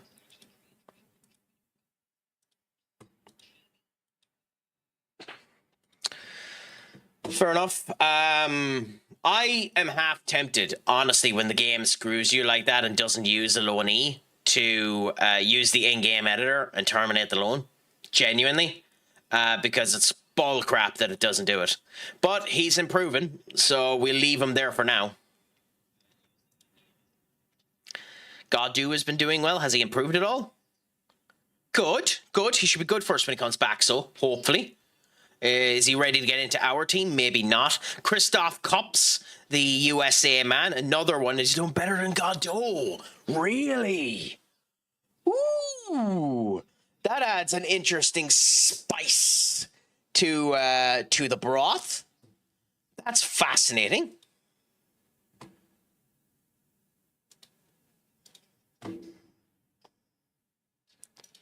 Sure, unfortunately, Julian Deville is a sell-on if I've ever seen one.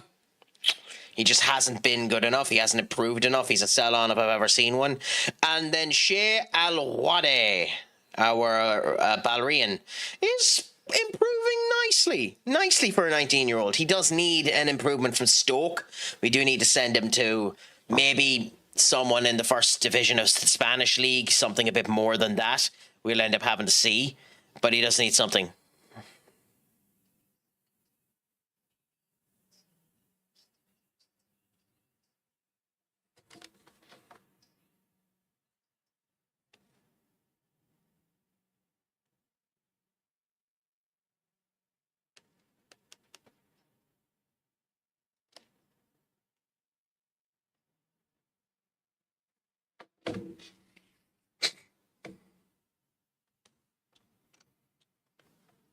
Ooh, so Ollie Watkins hasn't scored against United in 11 appearances. That's fascinating. That's a fascinating stat.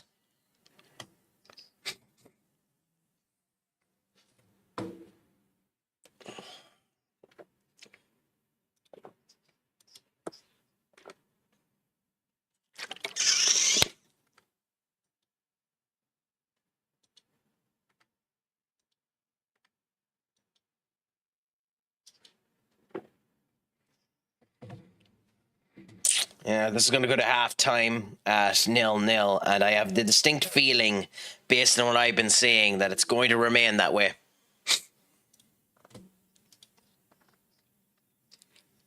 I know it's probably the way in an awful lot of spots, but I genuinely think the elevated pitch at Old Trafford is dangerous. Maybe I'm the only one that thinks it. Maybe I'm out of my mind for thinking it, but like that is such a drop-off when you're running towards the edge of that goddamn pitch. That I've never seen anyone come to the edge of the pitch and not just go, whee! You know? By the way, Elia performing after being injured for the past 3 games is insanely annoying.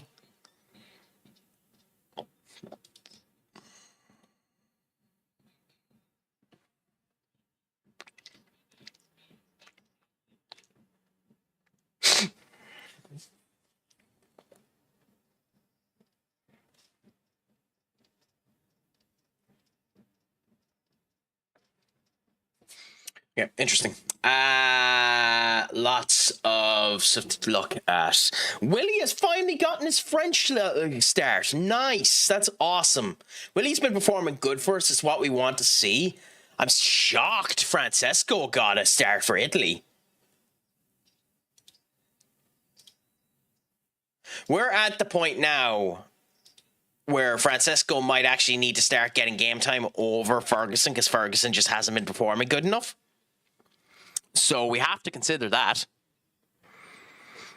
This season, we've gotten rid of 40 million quid's worth of debt.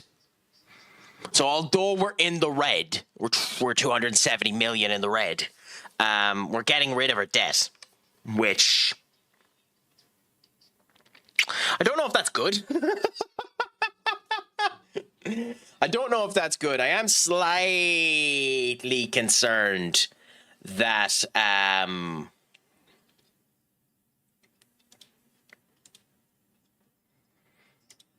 I mean, at 18, you kind of have to consider him, don't you?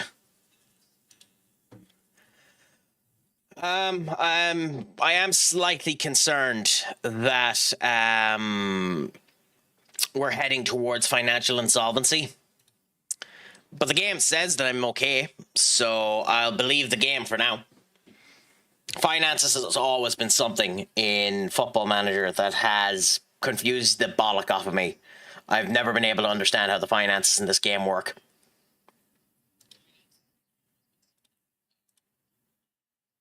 To be fair, it's not the only other thing that bothers me either. Like, some of these stats don't make any sense for their potentials.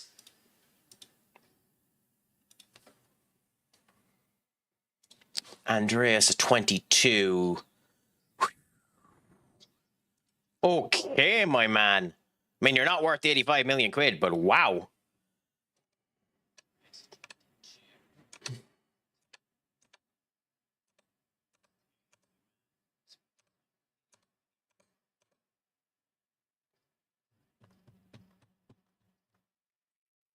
Who is the Chelsea squad manager? It's Jose Mourinho again. Okay.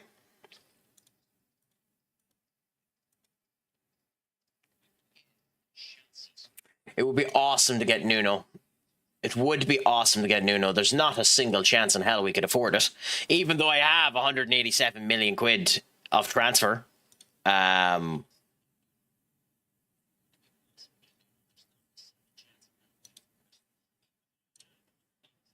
Somehow. Josko Vardiel to Liverpool. Really, Liverpool? I mean, each to their own, I suppose.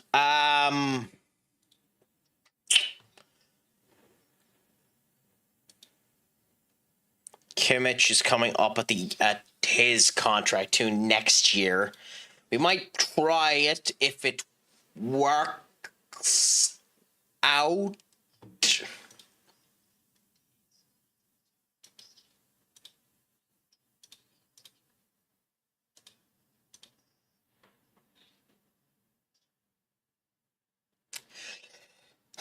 I figured we might have waited too long to look at these. Yeah, because there's no one really worth going for.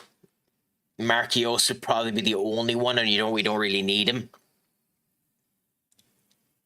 And there's no one really with potential that's worth going for either in terms of the expiring contracts.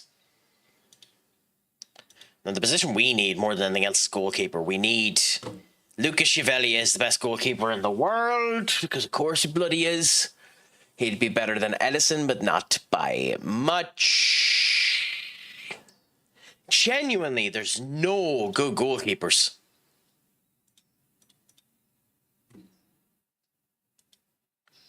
It's actually kind of shocking that there's no good goalkeepers out there.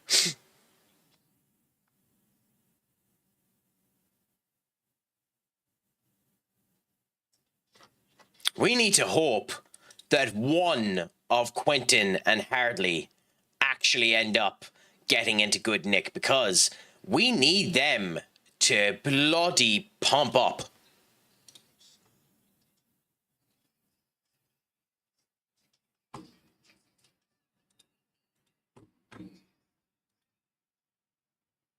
Genuinely, like, but hey, that's future worries.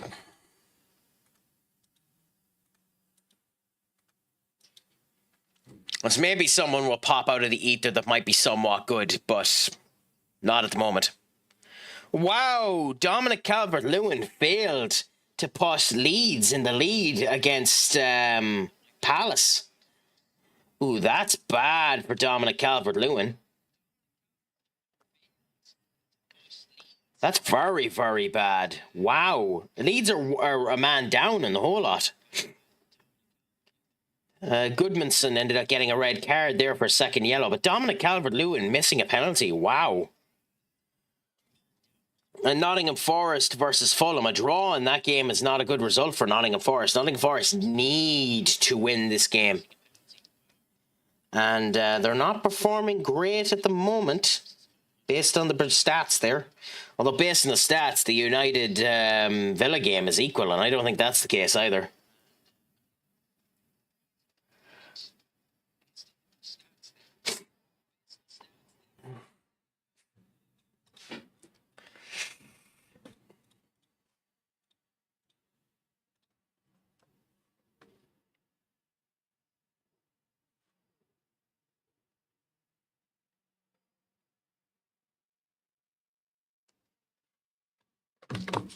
Okay.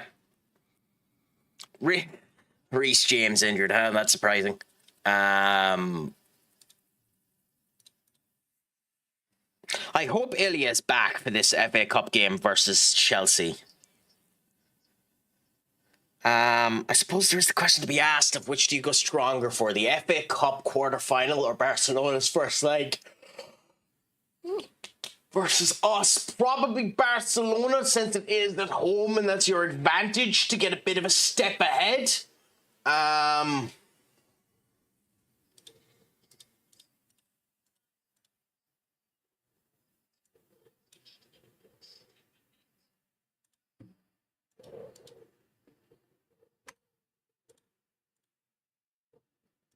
Youth players, huh?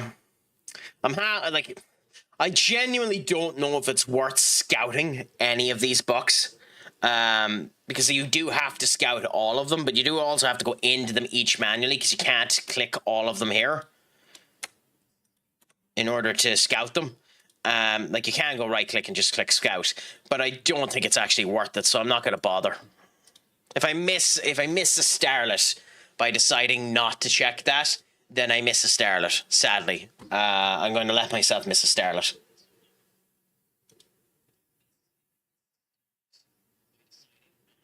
Because I can't be arsed. I can't be arsed going through that, getting all that information and getting it come true. It's a waste of money and a waste of time. I think, anyway.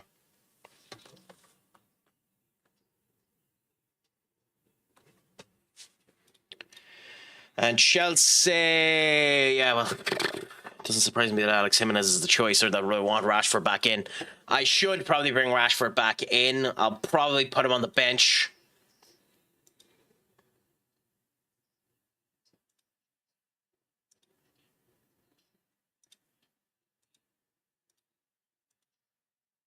Just, you know, out of spite more than anything else. Ooh, okay. This I don't like. This I don't like because I should, in theory, go through all of these and scout every single one of them. How are you number 45?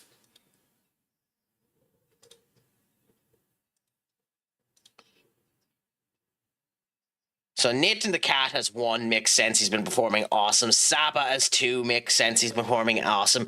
Ebenezer has been very good whenever he's come on, so I'm not that shocked by that. Okay, so David, we need to give a full scout to.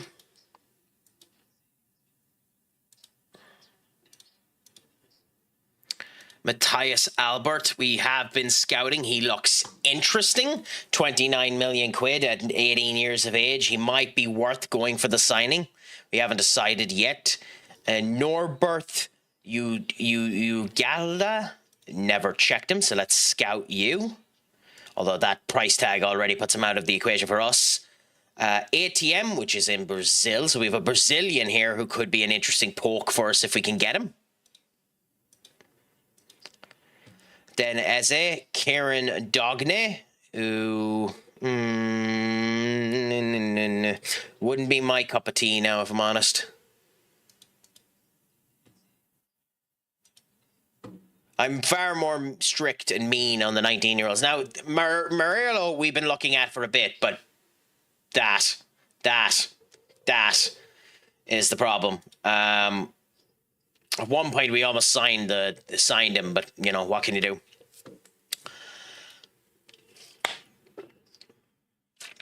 Ooh, another potential defender in Fabrice Lecronière. That's French if I've ever seen it. Hamad Van Doren. Well, some of these names are, you know, a stereotype of what you think would be the name for where they're from. Lucas Bugsman, which actually doesn't sound Belgium at all. Although I don't know much about Belgium, so that might be me being stereotypical. In fact, it's more than likely me being stereotypical. Rio. There's not a iota's chance in hell we'd be able to get him. Oh, fuck it, they'd sell him to us too. That's fascinating. I mean, we'll put him on the short list just in case he ever ends up coming free, but he won't. Luca Williams Barnett. Holy crap, Luca.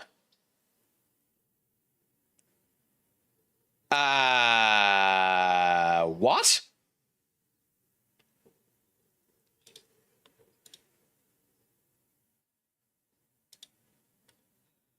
There's no way that's right.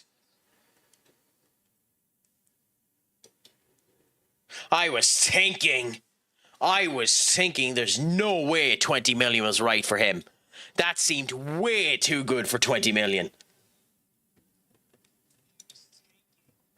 Abel.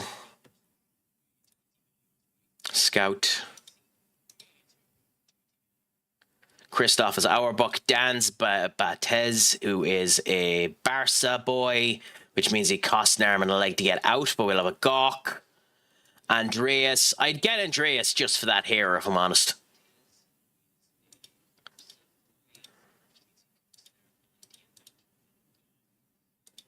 Alfredo Rivera.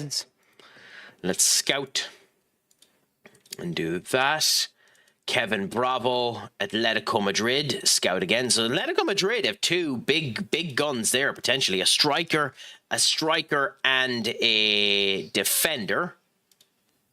I'll look through the rest of these in a minute. I'm just going to quickly have a loo break, so I will be right back, my friends. Just bear with me.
Well, apologies about that, my friends. I have returned.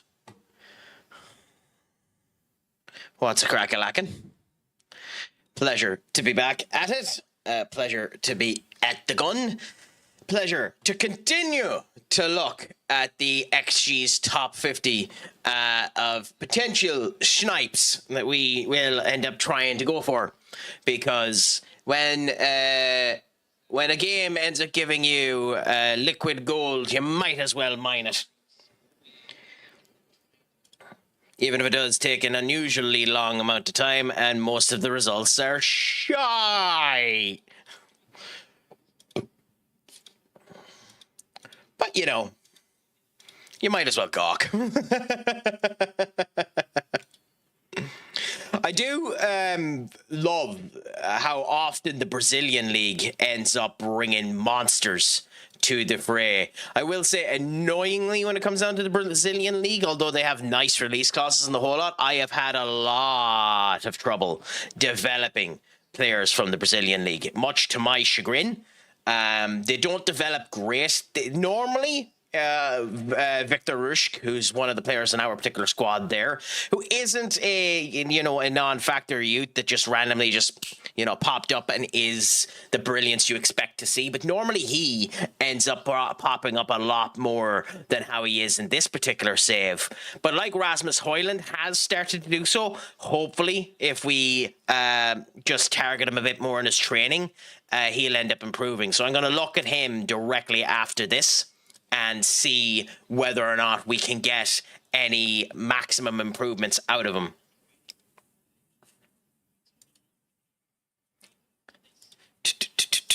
Benfica boy. Interesting. A Portuguese boy. Interesting. Unfortunately, at 19, those stats don't intrigue me enough to go after him. This is where I become quite a snob, sadly.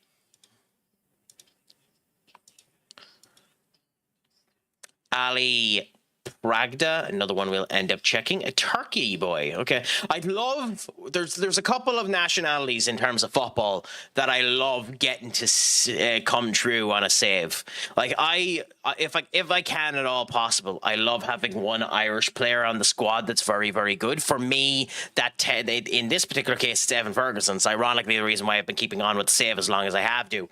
I adore Evan Ferguson as a concept, as Ireland's next big talent, even though unfortunately he's probably not going to be.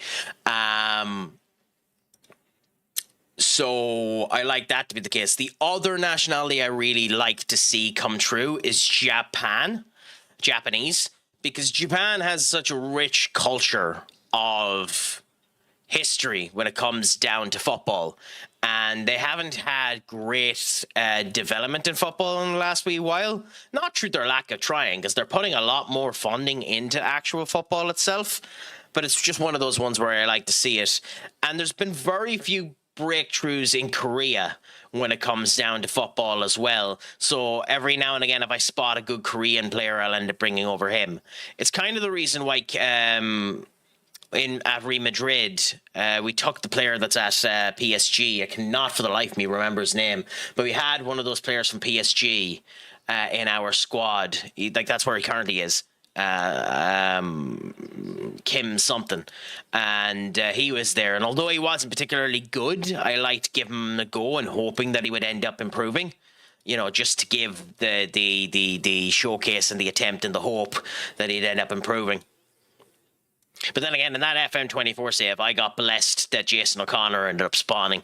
I just got a goalkeeper that was cracko-jacked at Liverpool. Cracko-jacked.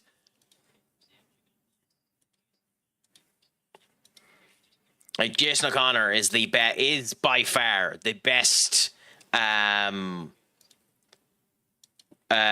youth I've ever managed to get or develop. Now, this is one that concerns me a bit. Kenneth is in Ajax now, so he's getting good development, but he's not improving enough for my centre defensive midfield position. So we need to hope that this improves more.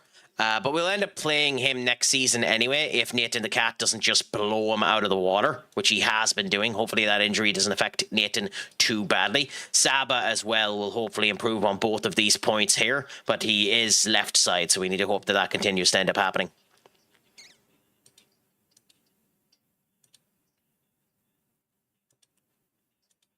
Yeah, like Eris Poin is one we'll probably have to consider going for now and nicking from Stoke, especially if some of these come back as green. This one here, like the fact that he's already at that, improve, like makes me happy. Brentford, try and rob him from Brentford. Yang Jae-yong of South Korea. Okay, we'll have a gawk and see. We could always use more defenders. Oh! God, Martinez, what a save.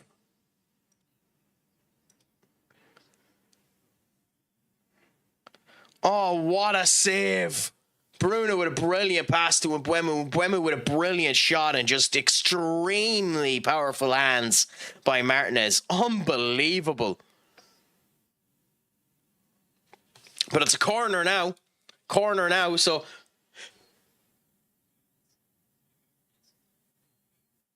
Casemiro, you beauty. Oh, Casemiro, you beauty, you beauty, you beauty. United, 1-0 up. Absolutely beautiful. As I was saying earlier on, genuinely, I still think if United can do everything in your power to convince him to sign on for one more season. Beautiful by Casemiro. And again, what Duck was saying earlier on is coming out true. Set piece United, because set piece, we scored off of a corner, but who gives a shite? A goal is a goal is a goal.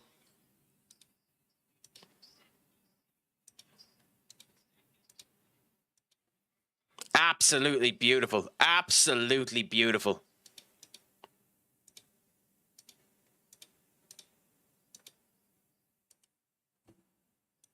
If only I could do a corner like that in FM. We'd have won some of the games that we lost.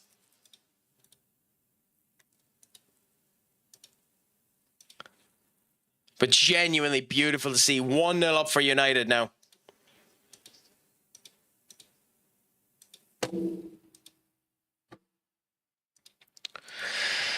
Okay. So can we keep this now? Hopefully we just stay focused. They're offering me less than the last deal they gave. The cheek of these tits.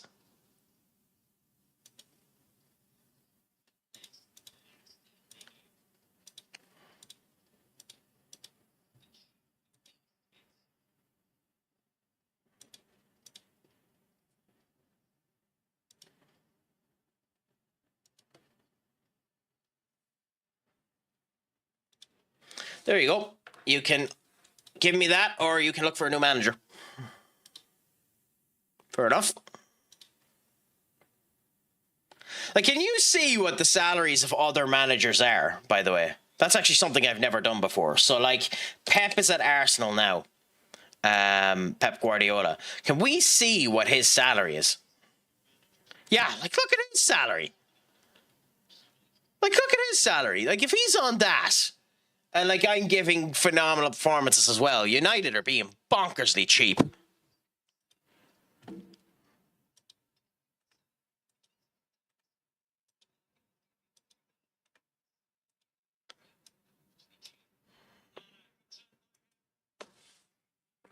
Like, the big example will be Thomas Frank.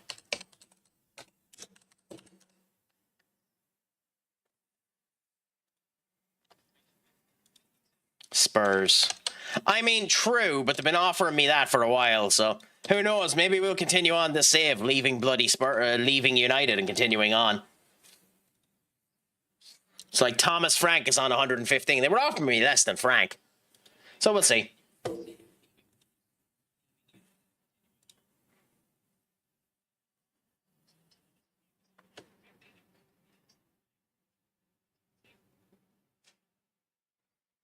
Okay, so we've done all of our scouting bits there, so that's fine.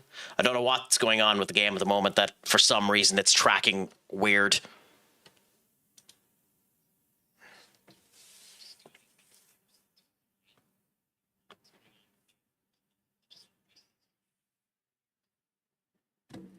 Singles out Rodri. Yeah, because City, you're going to have a problem beating Cheltenham, aren't they?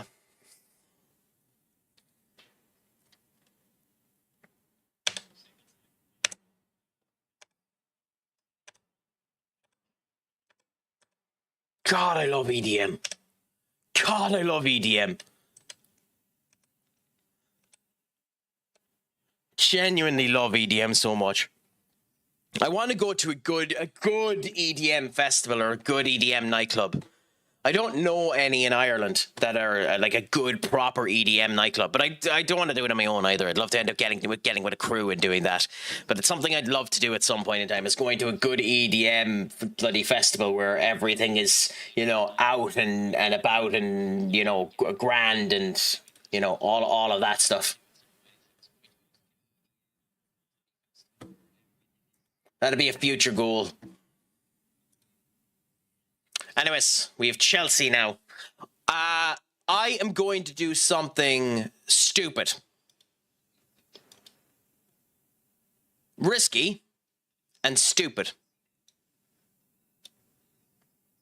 We're going to play Quinton. Now, here's actually a question. Do we play Quinton or do we play Hardley? So can you do yes, comparisons. Okay, so we're going to do Hardley and Quinton.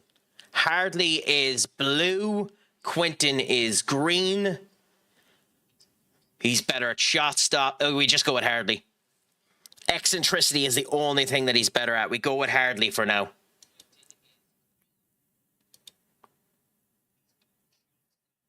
Although Charlie has, even though he's played 8 games, he's conceded in every single one. To be fair, both of them have conceded in...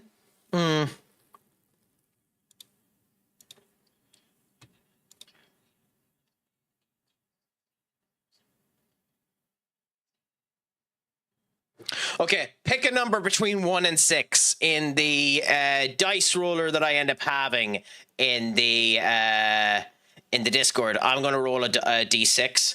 If it's between, you pick your number and I'll tell you what ends up happening. 4. Okay, so if it's 4, I'll let you pick.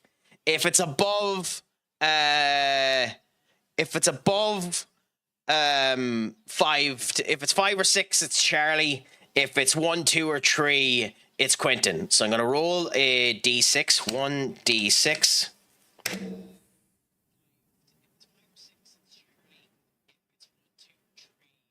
Why did Dice Roller not respond? You absolute wanker. Oh, God damn it. Okay, for some reason my Dice Roller app is broken.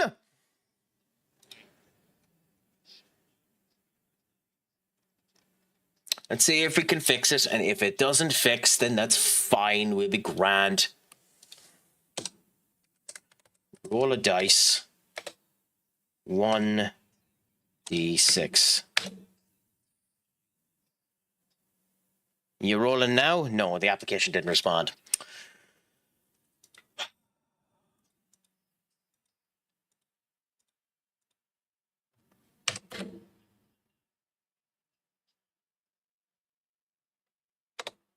Okay, screw it. D6 roller. Fuck me! That's insane. Give me a second and I'll show you.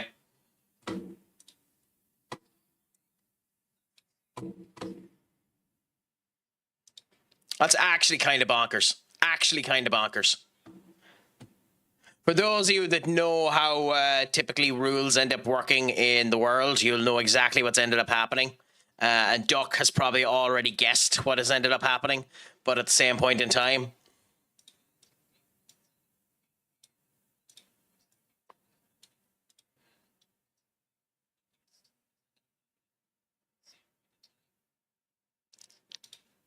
So go on, Senior Duck. Which one of the two of them do we pick? That's bonkers. There was literally a bloody 1 in 6 chance of that happening. Like, you literally had a 16.66% chance of that happening. That is honestly bonkers. Well, actually, I think the way the statistics works, after you choose it, it immediately ends up going up. So you might have actually had closer to 25% chance of that happening, but it's still very funny.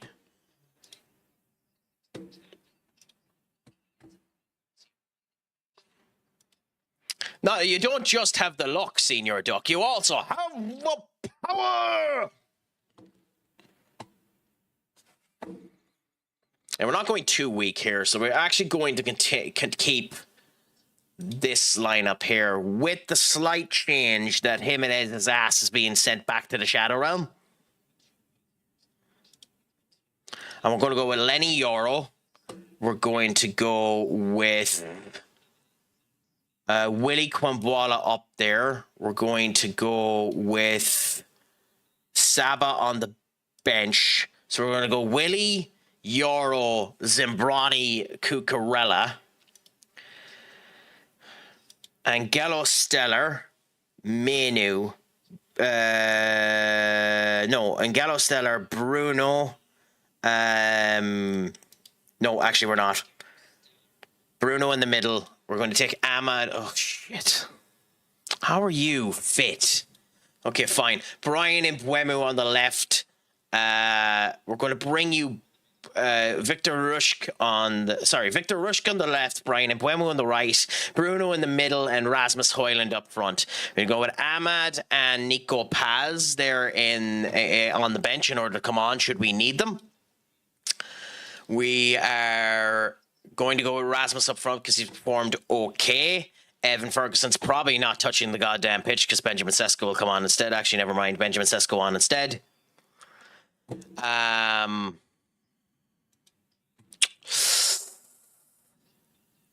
Okay.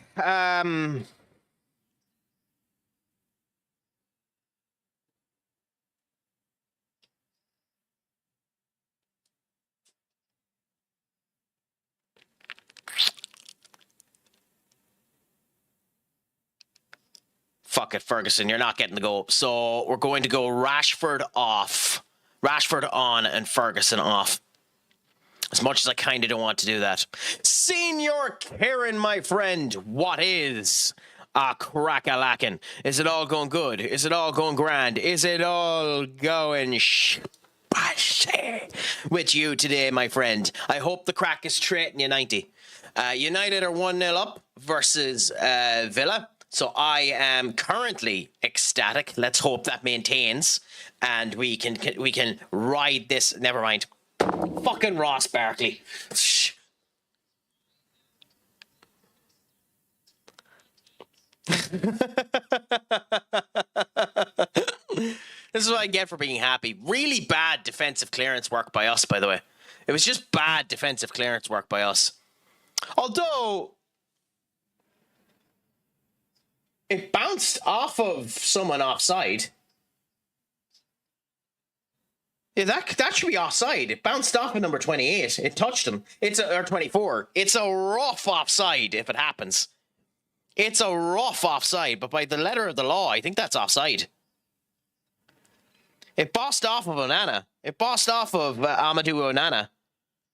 I think that's offside because it bounced off of him, and he's offside.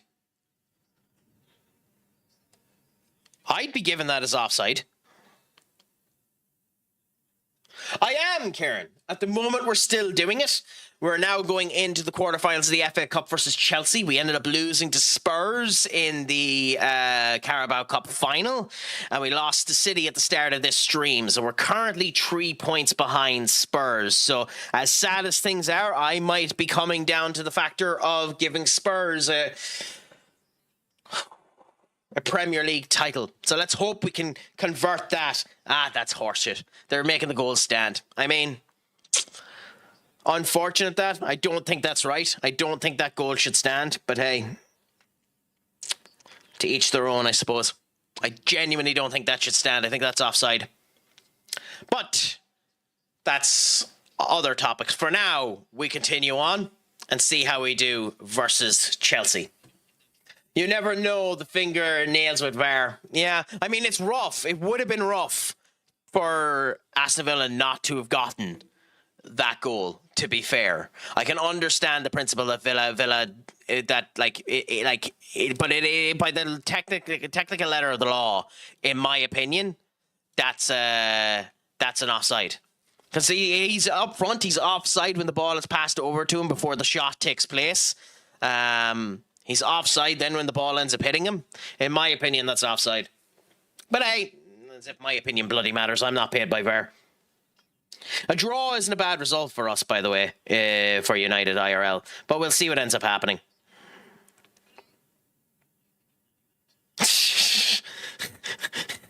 That's hilarious. Someone I follow on X, United Trey. That's his tag, by the way. UTD Trey, TREY, has turned around and says United have been robbed. They want Arsenal to win the league, which is hilarious, but still.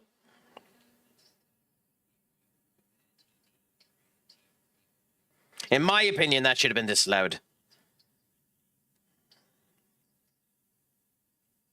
But hey, there's 26, over 25 minutes left. All United have to do now is come back into it and potentially score.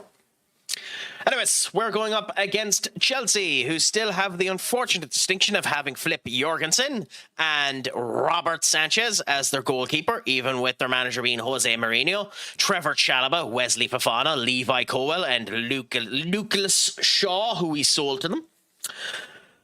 Moise Caicedo, Enzo Fernandez, Key Schmidt, who they robbed in our attempt to end up getting him, Cole Palmer, Alejandro Garnacho, and Liam Delap. By the way, is that racist?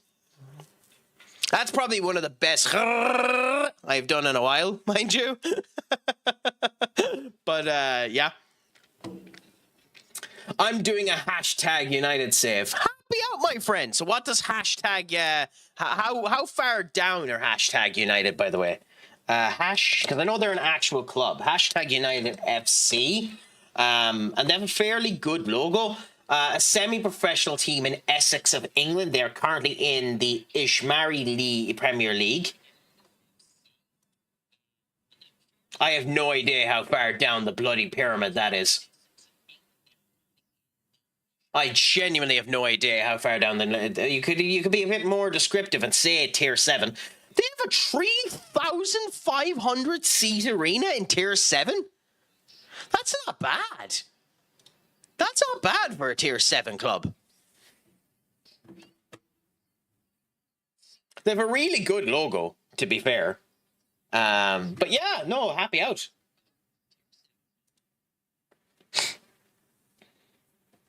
I know the Sidemen have done stuff with hashtag United in the past. But yeah, interesting. I wonder if they'll ever include that into the game. You know, going that low down.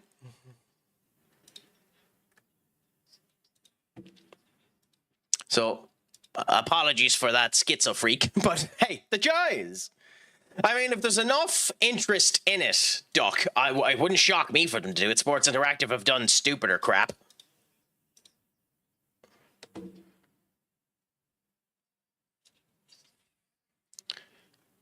Oh no, Villa are back in this game. You can feel it in every play they're doing. They're far more dangerous than they were in the first half.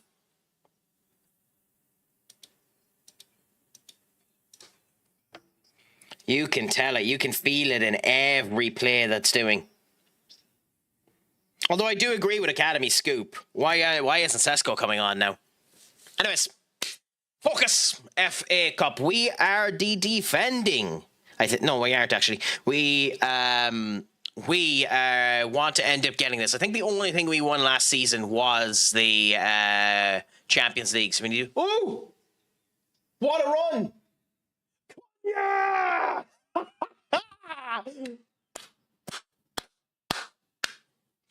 I got them to that with back-to-back promotions 5 times. Happy out, my friend. So you're in League 2 now.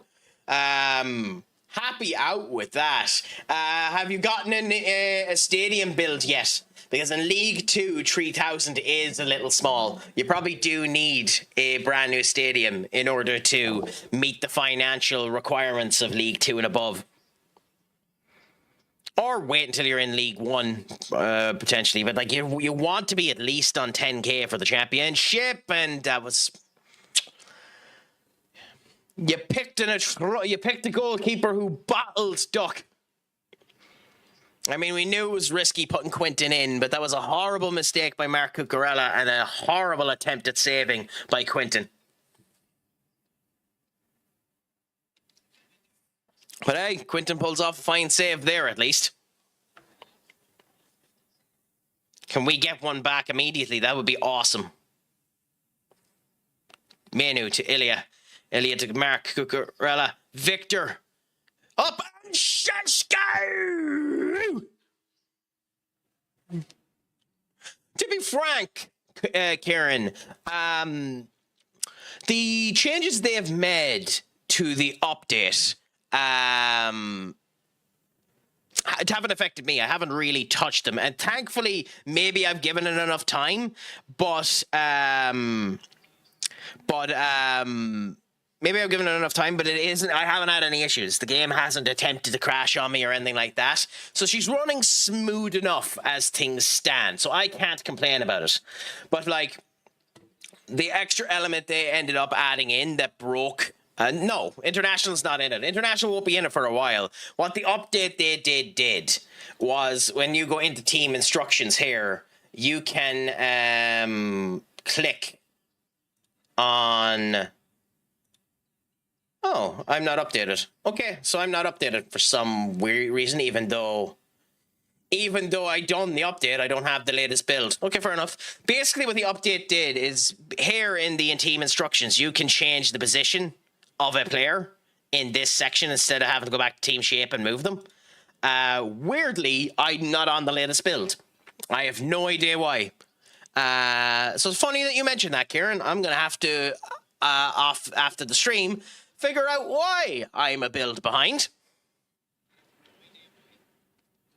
I don't particularly care because I have no intentions of using that feature. Like, it's a nice little bloody variety spice of life for people that are big into the tactical analysis of this game. But genuinely, I don't think it was that much of an improvement. And it breaking databases is hilarious. Sheshko's coming on to the pitch. Nice. Guys, we have to bloody be more accurate.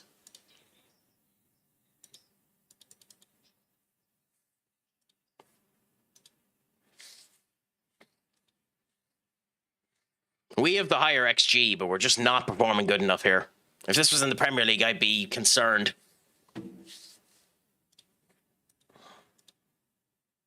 Cucurella might have to come off in a minute. Cucurella.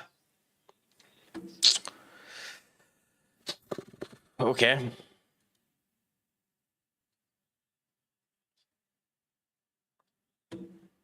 Shout at them to demand more.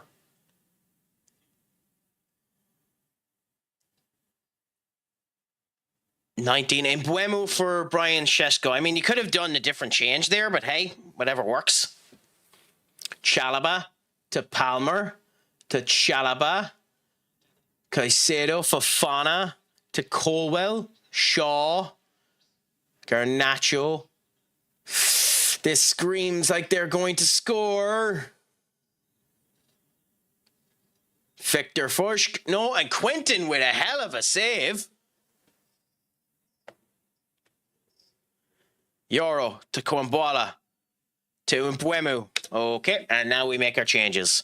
Well, Cucurella's coming off for Saba. Mbuemu's coming off for Ahmad. Victor, even though he's been the best player on the pitch, Victor will stay on for a bit. Bruno will move back for Menu, and Menu will come off for Paz. And Sesko's been performing okay, so we'll continue with that.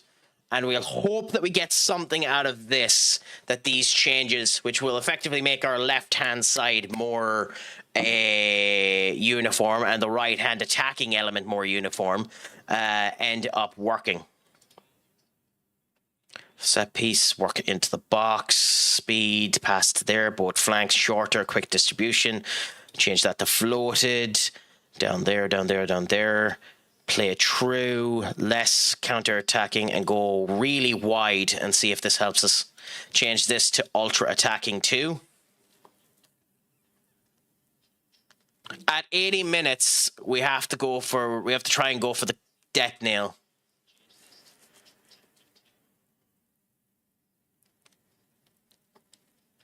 Okay, I'll give myself 5 minutes changing this, and if this doesn't work, then we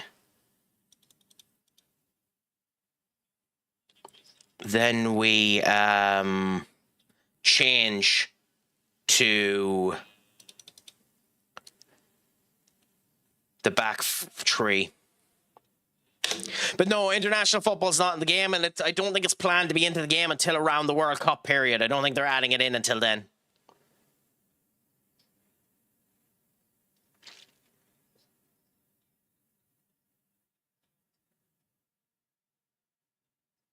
Okay.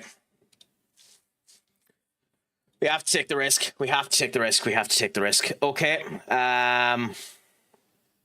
As much as I do not want to take this risk, I think we have to.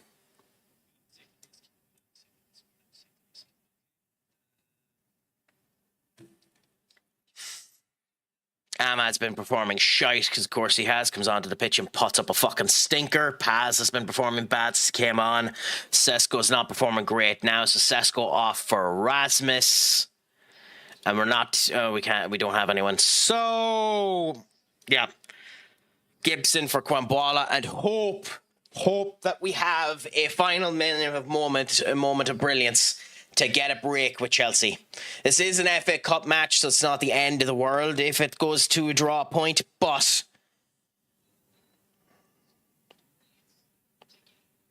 Ahmad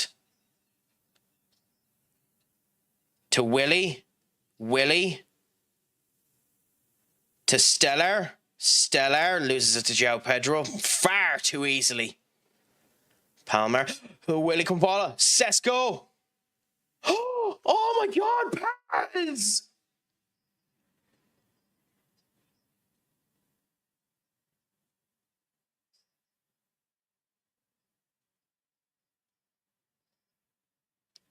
Oh, Paz isn't going to get a better opportunity than that.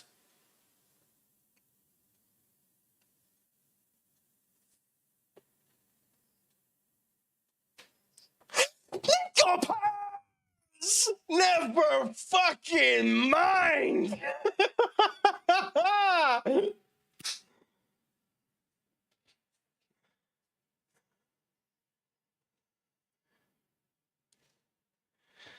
Oh.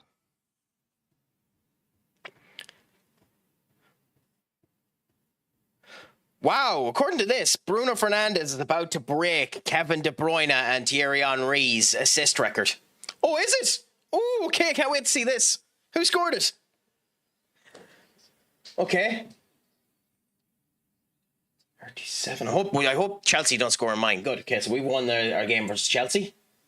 Euro up to Delo to Cunha, Bruno down there to Cunha up. Nobody there. Bad mistake. Sesko, you beauty. Oh my God, Sesko, you beauty. That's what you want in a striker, to never give up, turn around and put it back. The man is on fire. That is absolutely beautiful to see. Genuinely, that's beautiful to see. I do fear for Sesko that he's going to be hampered by the tag that he's an impact sub. I don't think it's true. I think he can play like that when he's on the pitch as well. But beautiful that we're 3-1 up. I was wrong at halftime where I thought we wouldn't score, where I thought this game had the feeling of a draw. But genuinely, the work that it takes Sesko to do, the pressure that ends up having with having 5 defenders there. Yes, he gets a bit of deflection, but who gives a crap?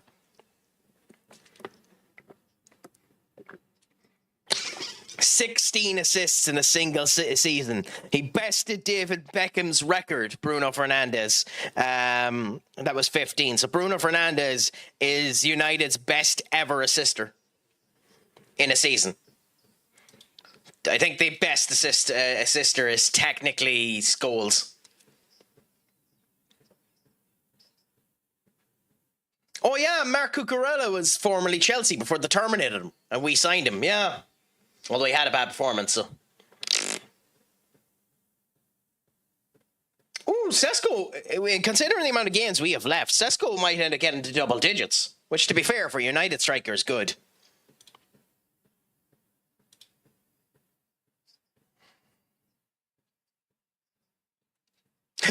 They just lost.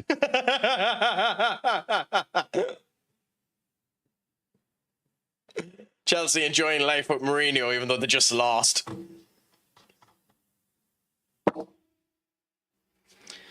Hey, let's hope this doesn't end. Let's hope that we score more goals. Bloody hell, go for it if we can. Score more. Because like it's only a 2-goal margin, and as is always the case. Shut up. Don't you forget, you ain't won yet. Stuart, my friend, what is a crack-a-lackin'? Yes, United are doing well. 3-1 up. Matthias Cunha doing excellent work earlier on. Bloody Benjamin Sesko with an amazing forward goal. That's what you want to see from a forward to end up getting a goal like that. The effort it takes when you're under that amount of pressure to go around your the defenders and continue to go on. Yeah, you got help with a deflection, but who cares? Beautiful to end up seeing. And then Casemiro with a phenomenal header in a corner. I genuinely think if United can get it at anyways decent price, go and give Casemiro a 1-year contract. I know he said he's leaving, and you know those type of players don't like to go back on that, but genuinely I think they should do it. For those of you that haven't done so, by the way, I don't know how often he's doing it now, but Stuart is a gent and an absolute scholar around the community of One Enter AI. But he does stream himself every now and again. So, you know, give him an old follow in case he ends up going live. Because he's a gas bit of crack. He's always up for the conversation and has been decently sound to me whenever I ended up going on to the game. In fact, he is the one who ended up giving me the base for this formation, which I have tweaked in elements since. And it's doing well. It's still nice to have my old school formation when shit hits the fan and we need to get a goal like we did versus Chelsea. But the crack is 90 when Stuart ends up giving you some of his tactical excellence. It's just this one works a lot better versus players. No bother. Then in that case, give the man a follow. Give the man a follow in case any of you are interested in going on to EAFC.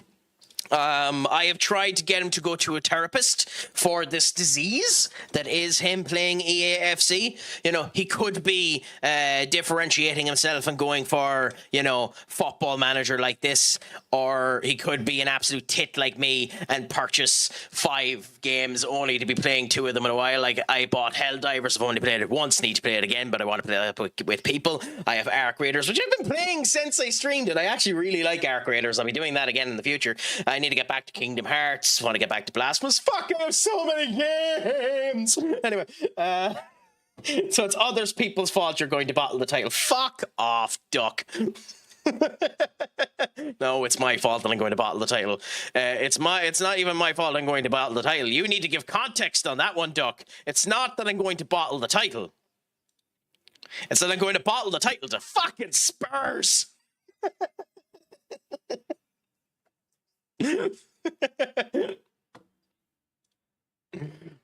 Let me know when you're on Arc, bro. I'll run with you Happily, man. In fact, Stuart, if you're up for it, and I don't know how your SVL and the whole lot is going. I'm planning on doing it tomorrow evening from 8:30, 9 o'clock GMT our time. So if you have any interest in doing duos and ARC tomorrow evening, you're more than free to join, because that's what I plan on streaming tomorrow evening. That or WWE 2K26.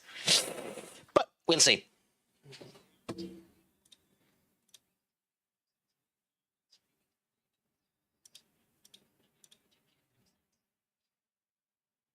Ooh, it's nice to see the youth doing well, even if Thomas got sent off. But yeah, a couple of minutes left. United will end. If United getting this win here versus Villa, in my opinion, guarantees us almost. Well, it doesn't guarantee us. There's still enough of a range in between, but to me, pretty much guarantees us Champions League football, in my opinion. Because, like, we're going to be in third there. I suspect with the games that we have left, I suspect we should beat Leeds. I suspect we should, with the way they're playing, beat Sunderland. I suspect we should beat Forest. I think in the last game of the season, even though it's at Brighton, we should beat Brighton. I think there's enough in the tank for us to get Champions League football. But with that being said, it's still tight. It's still tight, so you never bloody know. But yes, Stuart, I'll definitely end up giving you that message and we'll see what ends up happening.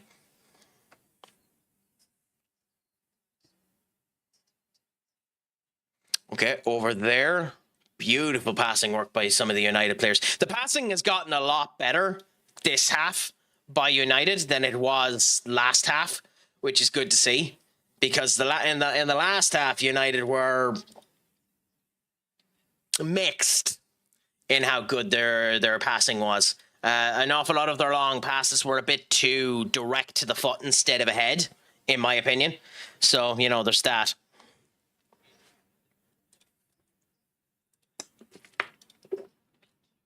The fact, too, that Bruno has 8 games left to potentially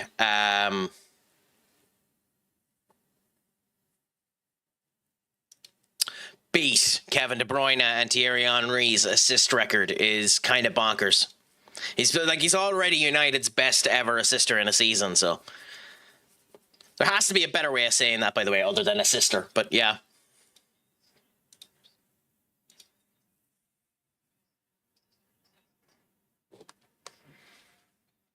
I suspect, based on how this game has gone, that the fourth official is going to give roughly 6 minutes of added time. Which I think is horseshit, mind you, but I suspect it's going to be 6 minutes.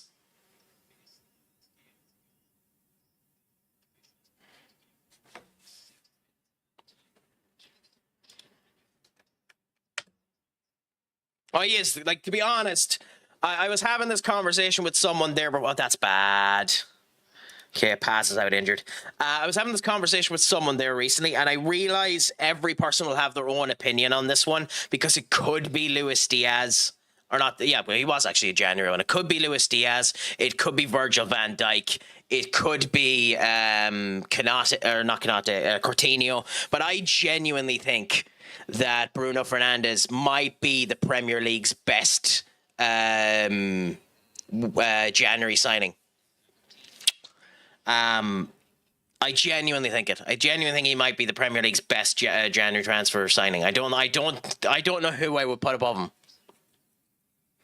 Like, I know it's a heavy crown to wear the hat, because an awful lot of people will end up turning around saying that. Like, Vidic was a January transfer signing, and which to me Vidic is better than Virgil van Dijk, but we can argue that conversation.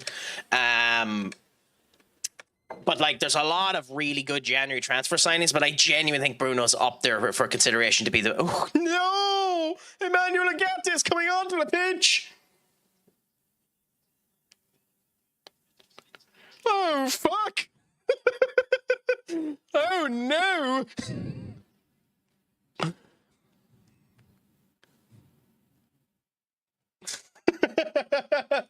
Squeaky bum time for 6 minutes.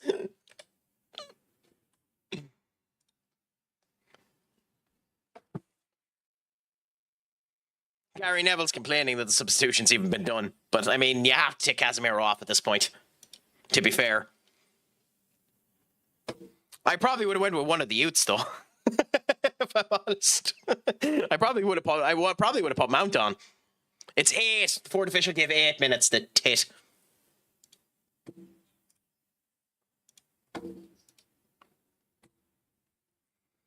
But beautiful. I mean, that third goal has shot the heart of Villa. Villa looked dead. Like, Villa looked on the second goal like they had a chance. Did they just score after me saying that?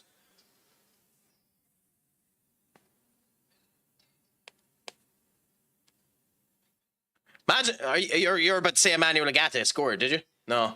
I don't know what the 3 dots are for, Doc. Fucking explain!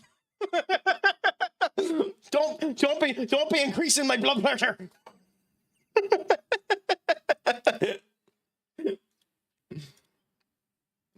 Don't be increasing my blood pressure. I don't have alcohol beside me.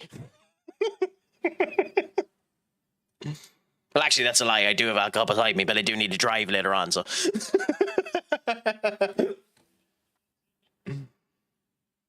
Aw, Quinton can't get his game. That's a shame. Quinton actually performed good in that last game, so. Fuck, do we give Hardy a go? Oh, it's Barca at home. We don't take the risk. We don't take the risk. I want to give Hardy the go, but we don't take the risk. We're not that stupid. We're stupid, but we're not that stupid.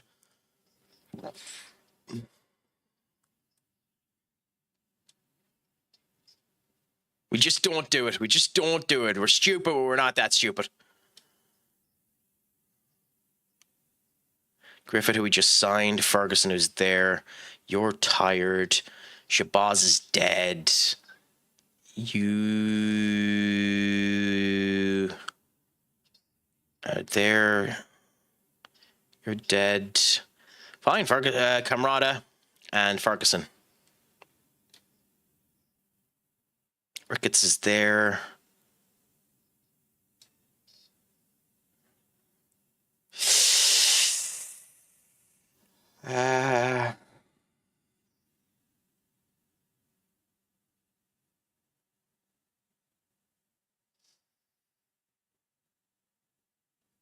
Sorry, Camrada. Anyway, we're stupidly sexy, not stupidly daft. Yes, because I am stupid sexy Craic. It broke again, didn't it? Oh, this piece of fucking software. Up, there, connect. Yay, stupid sexy Craic. I love how that came out, by the way. I know that's such like me being mean to myself, but I love how that bloody came out.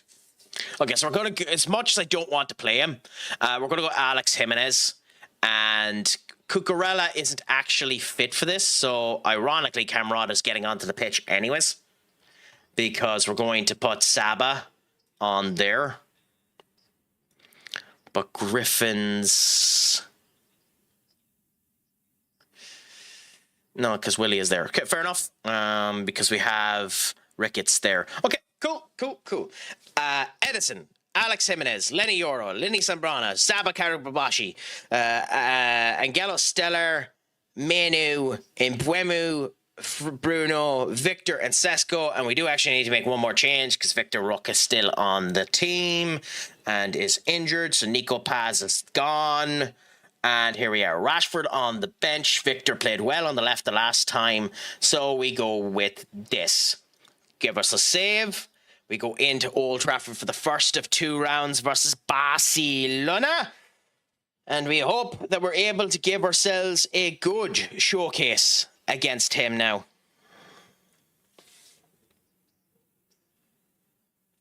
Another 2 minutes left of this game before we finish up and get a nice 3-1 win versus Villa. I still think the intensity was off a bit in this game, if I'm honest. But it's still nice to see that it's going somewhat well with the way that we're playing. It definitely increased in the second half. I know Gate hasn't done anything stupid either, which is good in the bloody 8 minutes that he's been on the pitch.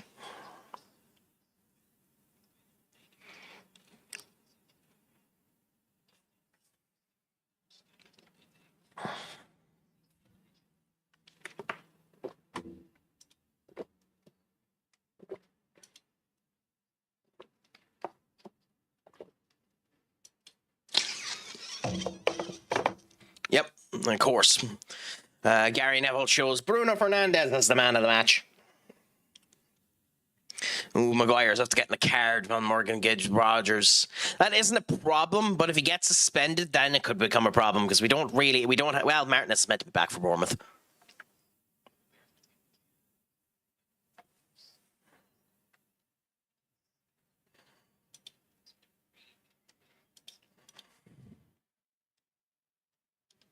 Okay, cool. I mean, we must remember there's still enough time for Villa to actually do something stupid here and get back into this goddamn game with the way the Premier League is. Because, like, even though it's 8 minutes, it could go much, much more.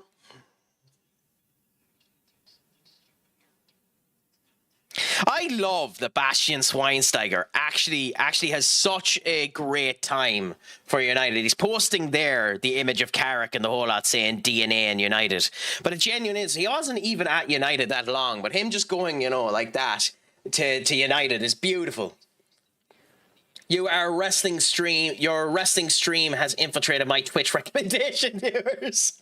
Have a hunk of men with 7 viewers with title Daddy is here being recommended. Well, baby boy, I'm happy to have your recommendations filled with big meaty men slapping me.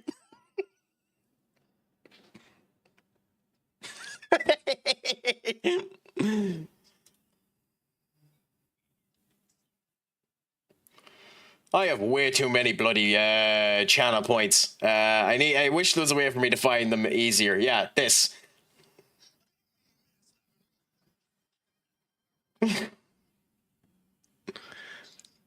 Say that the Craic sent you along if you do, my friend.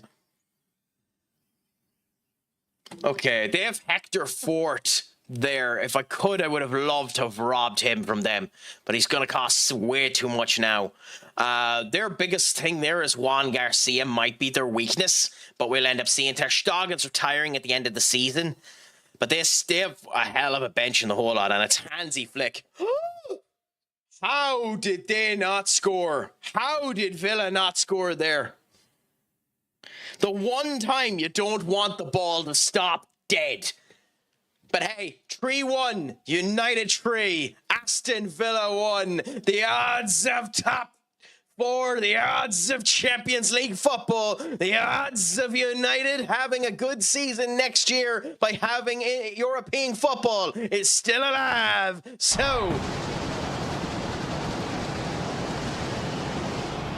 I think the only thing we can do is in our European football match as the champions of Europe is go in and give Barcelona a walloping.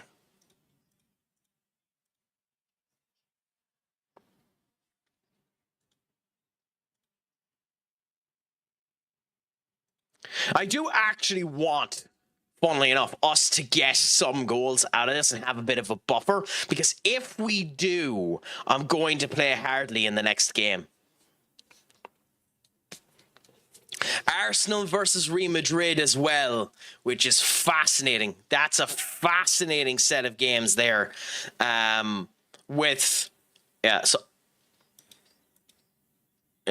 So we'll see what ends up happening with them quarterfinals. It's not showing me the other round of the quarterfinals, but who cares? We're starting off okay, even if we're not getting the shots on target, which is majorly concerning. They'll probably score from the first shot.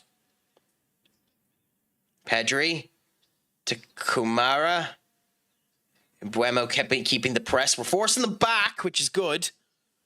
Pau, Julia, Lamal, up there to Rafinha. And oh, Edison. Oh. Heart beating there, my friends. Jimenez to Victor Rushk. And she stops before we are able to get anything. So we might need to change this to play for set pieces. Just so that that's included in. Because we tend to be more accurate when we do that. And Buemu back down there, but no work, no love. Out there, and Lamine Yamal putting into a lot of pressure to us. Kunde, straight through. Whoa! God, that would have been a Puskas Awards goal if Lewandowski had gotten that.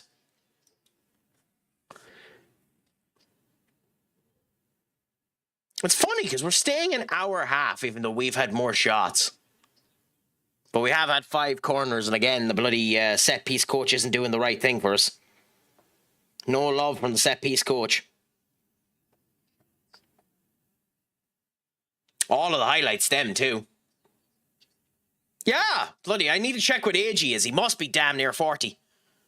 But, like, he's still one of the best strikers in the game. Mbeumo! Oh, you could have passed that back faster. Should have passed that back faster. Never mind, could have. Rafinha to Gavi. Hector Fort. Mbeumo. Beautiful. Beautiful Sesko. Victor Rushk. Victor! And Sesko not able to get on it. Good pass by Victor, but just not able to get on it right there. Just a little bit too slow by Sesko. Alex Sesko! Absolutely beautiful. And Alex Jimenez, you might have refurbished your chances with the fucking team after howlers. They have given us a prospect of you coming back into the position that you looked like you could have had when we scouted you and got you for 15 million. I saw him win the Ballon d'Or at 38 in an older FM. Well, he's like, the thing with strikers like him is when you have players with that many, with that good of stats, they just don't get bad. Like even Casemiro, when we ended up having him in this, was still bonkersly good at the age when we let him go. I have a stigma with old players. It's been a thing for years.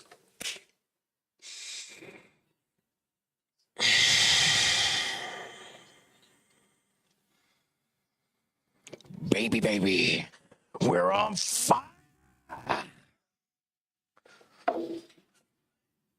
I peaked the mic. We're on fire. I have to be careful about peaking the mic.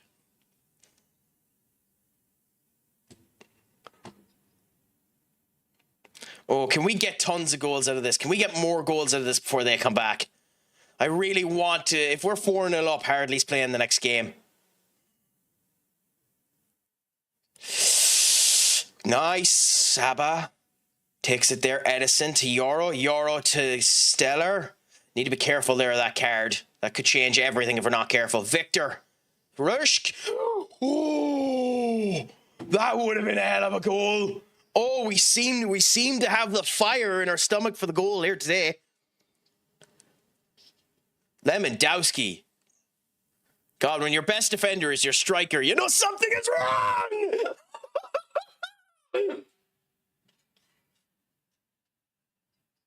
Oh my God, what defensive malfeasance, my Barca. This has been a perfect half.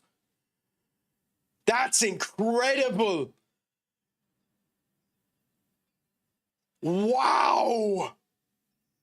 Just wow. Do you blame that on John Garcia? Do you blame that on their goalkeeper? You kind of have to a bit, don't you?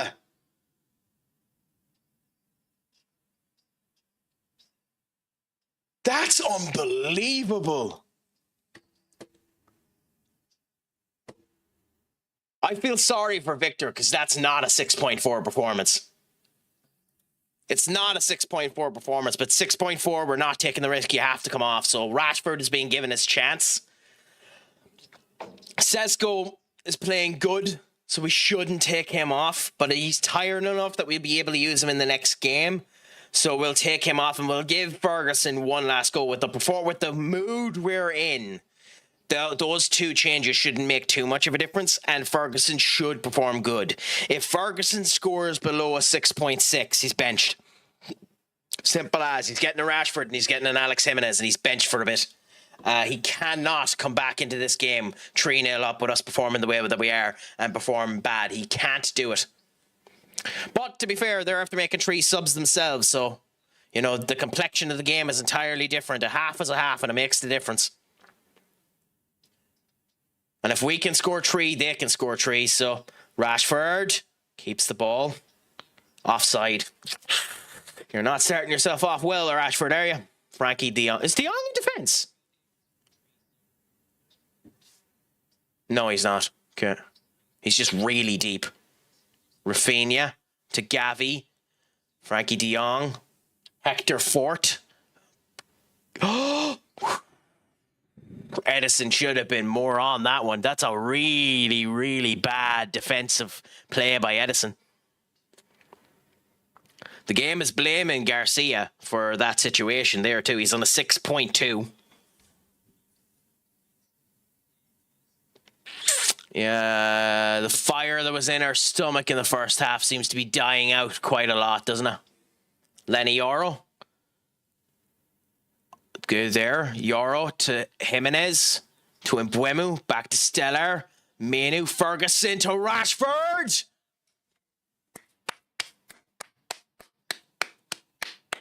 Oh, how?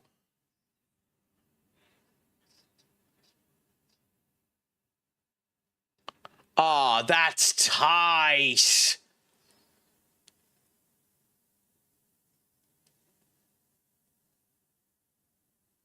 Oh, that's very tight. That's unfortunate on Rashford. That's just properly unfortunate on Rashford. Heavy is that shot.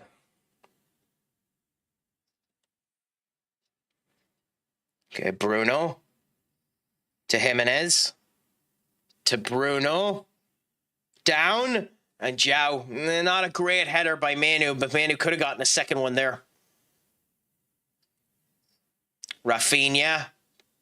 Edison with a good save. Nice.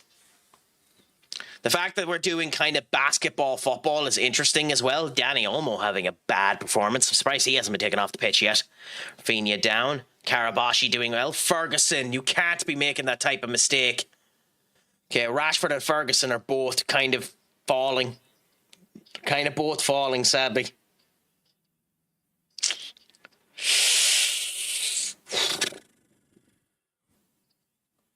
Yeah, you can feel it in them. They're coming back. They're coming alive a bit. Okay. Jimenez for Willie. De Ligt for Euro. 2 defensive changes to make us a wee bit more solid. Let them go into the attacks. They have Moise Caicedo. That can't be Moise Caicedo. Who's in their midfield?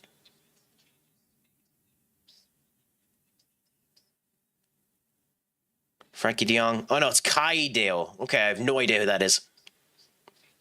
Saba should have been on cover there. Fernan Torres. And Rashford takes him out.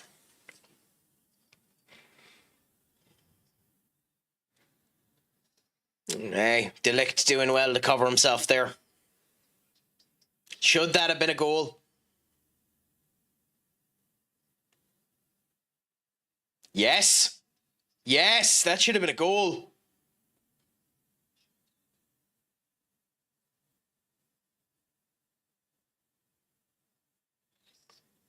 That should have been a goal. Interesting. That's fascinating. That should have been a goal.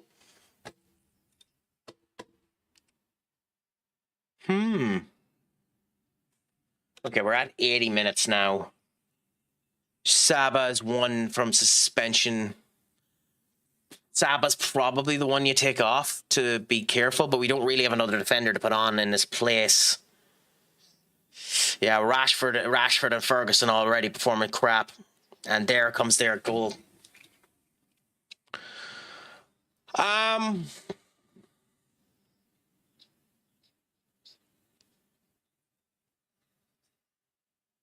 What's the choice here?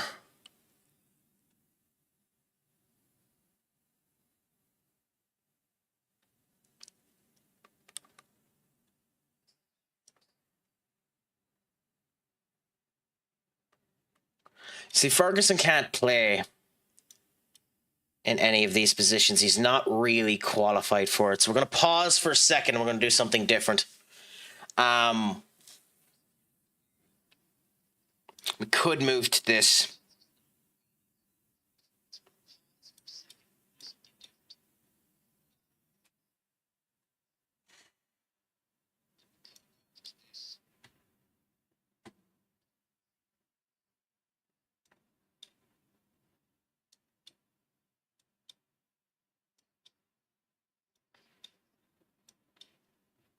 Yeah, I think we move to this. Risk a biscuit.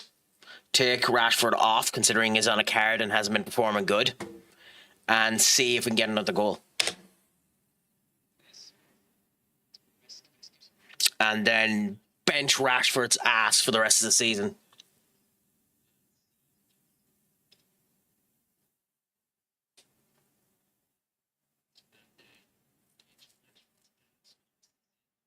It's a shame, too, because he's had 10 goals and 10 assists this season, so he was performing good, but, like... So we have a number of people we need to bollock. So Victor Rook needs to get bollocked. Evan Ferguson needs to get bollocked. Marcus Rashford needs to get bollocked. And Victor has been mix all season, so that's unfortunate. But Ferguson, unfortunately, I think I've been saying it for the last couple of whiles. Every now and again he'll come back and he'll give us a good performance, but he's not consistent enough. It's a 2-goal margin, which is nice going into the Camp Nou. But is 2 goals enough to play hardly in that game? I don't know. I don't know if 2 goals is enough for hardly. And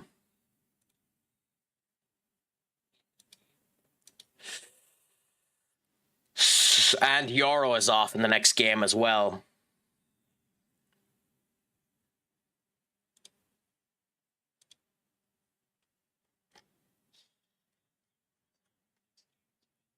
So we have to get through Sheffield, where Euro will play there. Then we have to get through Barca.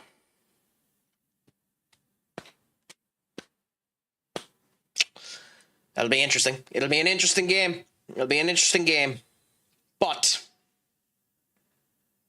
that's the next time we come live with Football Manager, my friends. I'm going to end up leaving it there for now. It was a pleasure talking to each and every one of you. I'm going to look and see who is a good person to end up rating.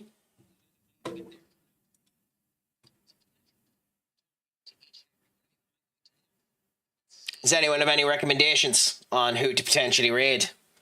Benny is playing baseball at the moment, but I've given Benny a raid in the last wee while. Ben, my friend, what is a crack-a-lackin'?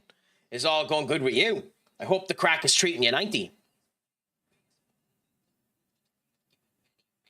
You know what? Considering he came in and he said hello there, I'm going to send you over to Stuart. But Ben, my friend, what's crack-a-lackin' anyway? It's all going good. Are you happy with the United result? I am. I'm fierce happy with it. I think it's a good display now. I think we're pretty much guaranteed top 4, if not top 3 now. So hopefully that'll end up going well. But that's going to be me. Anyway, guys, and thank you all for coming in, those of you that have. I'll be live again tomorrow, either with WWE 2K26 or Arc Raiders, depending on the vibe of how I am after work. But until then, remember, I have been Stupid Sexy Crack. Make sure your crack is 90. Schlongafol, and as always, Pug home, my friends.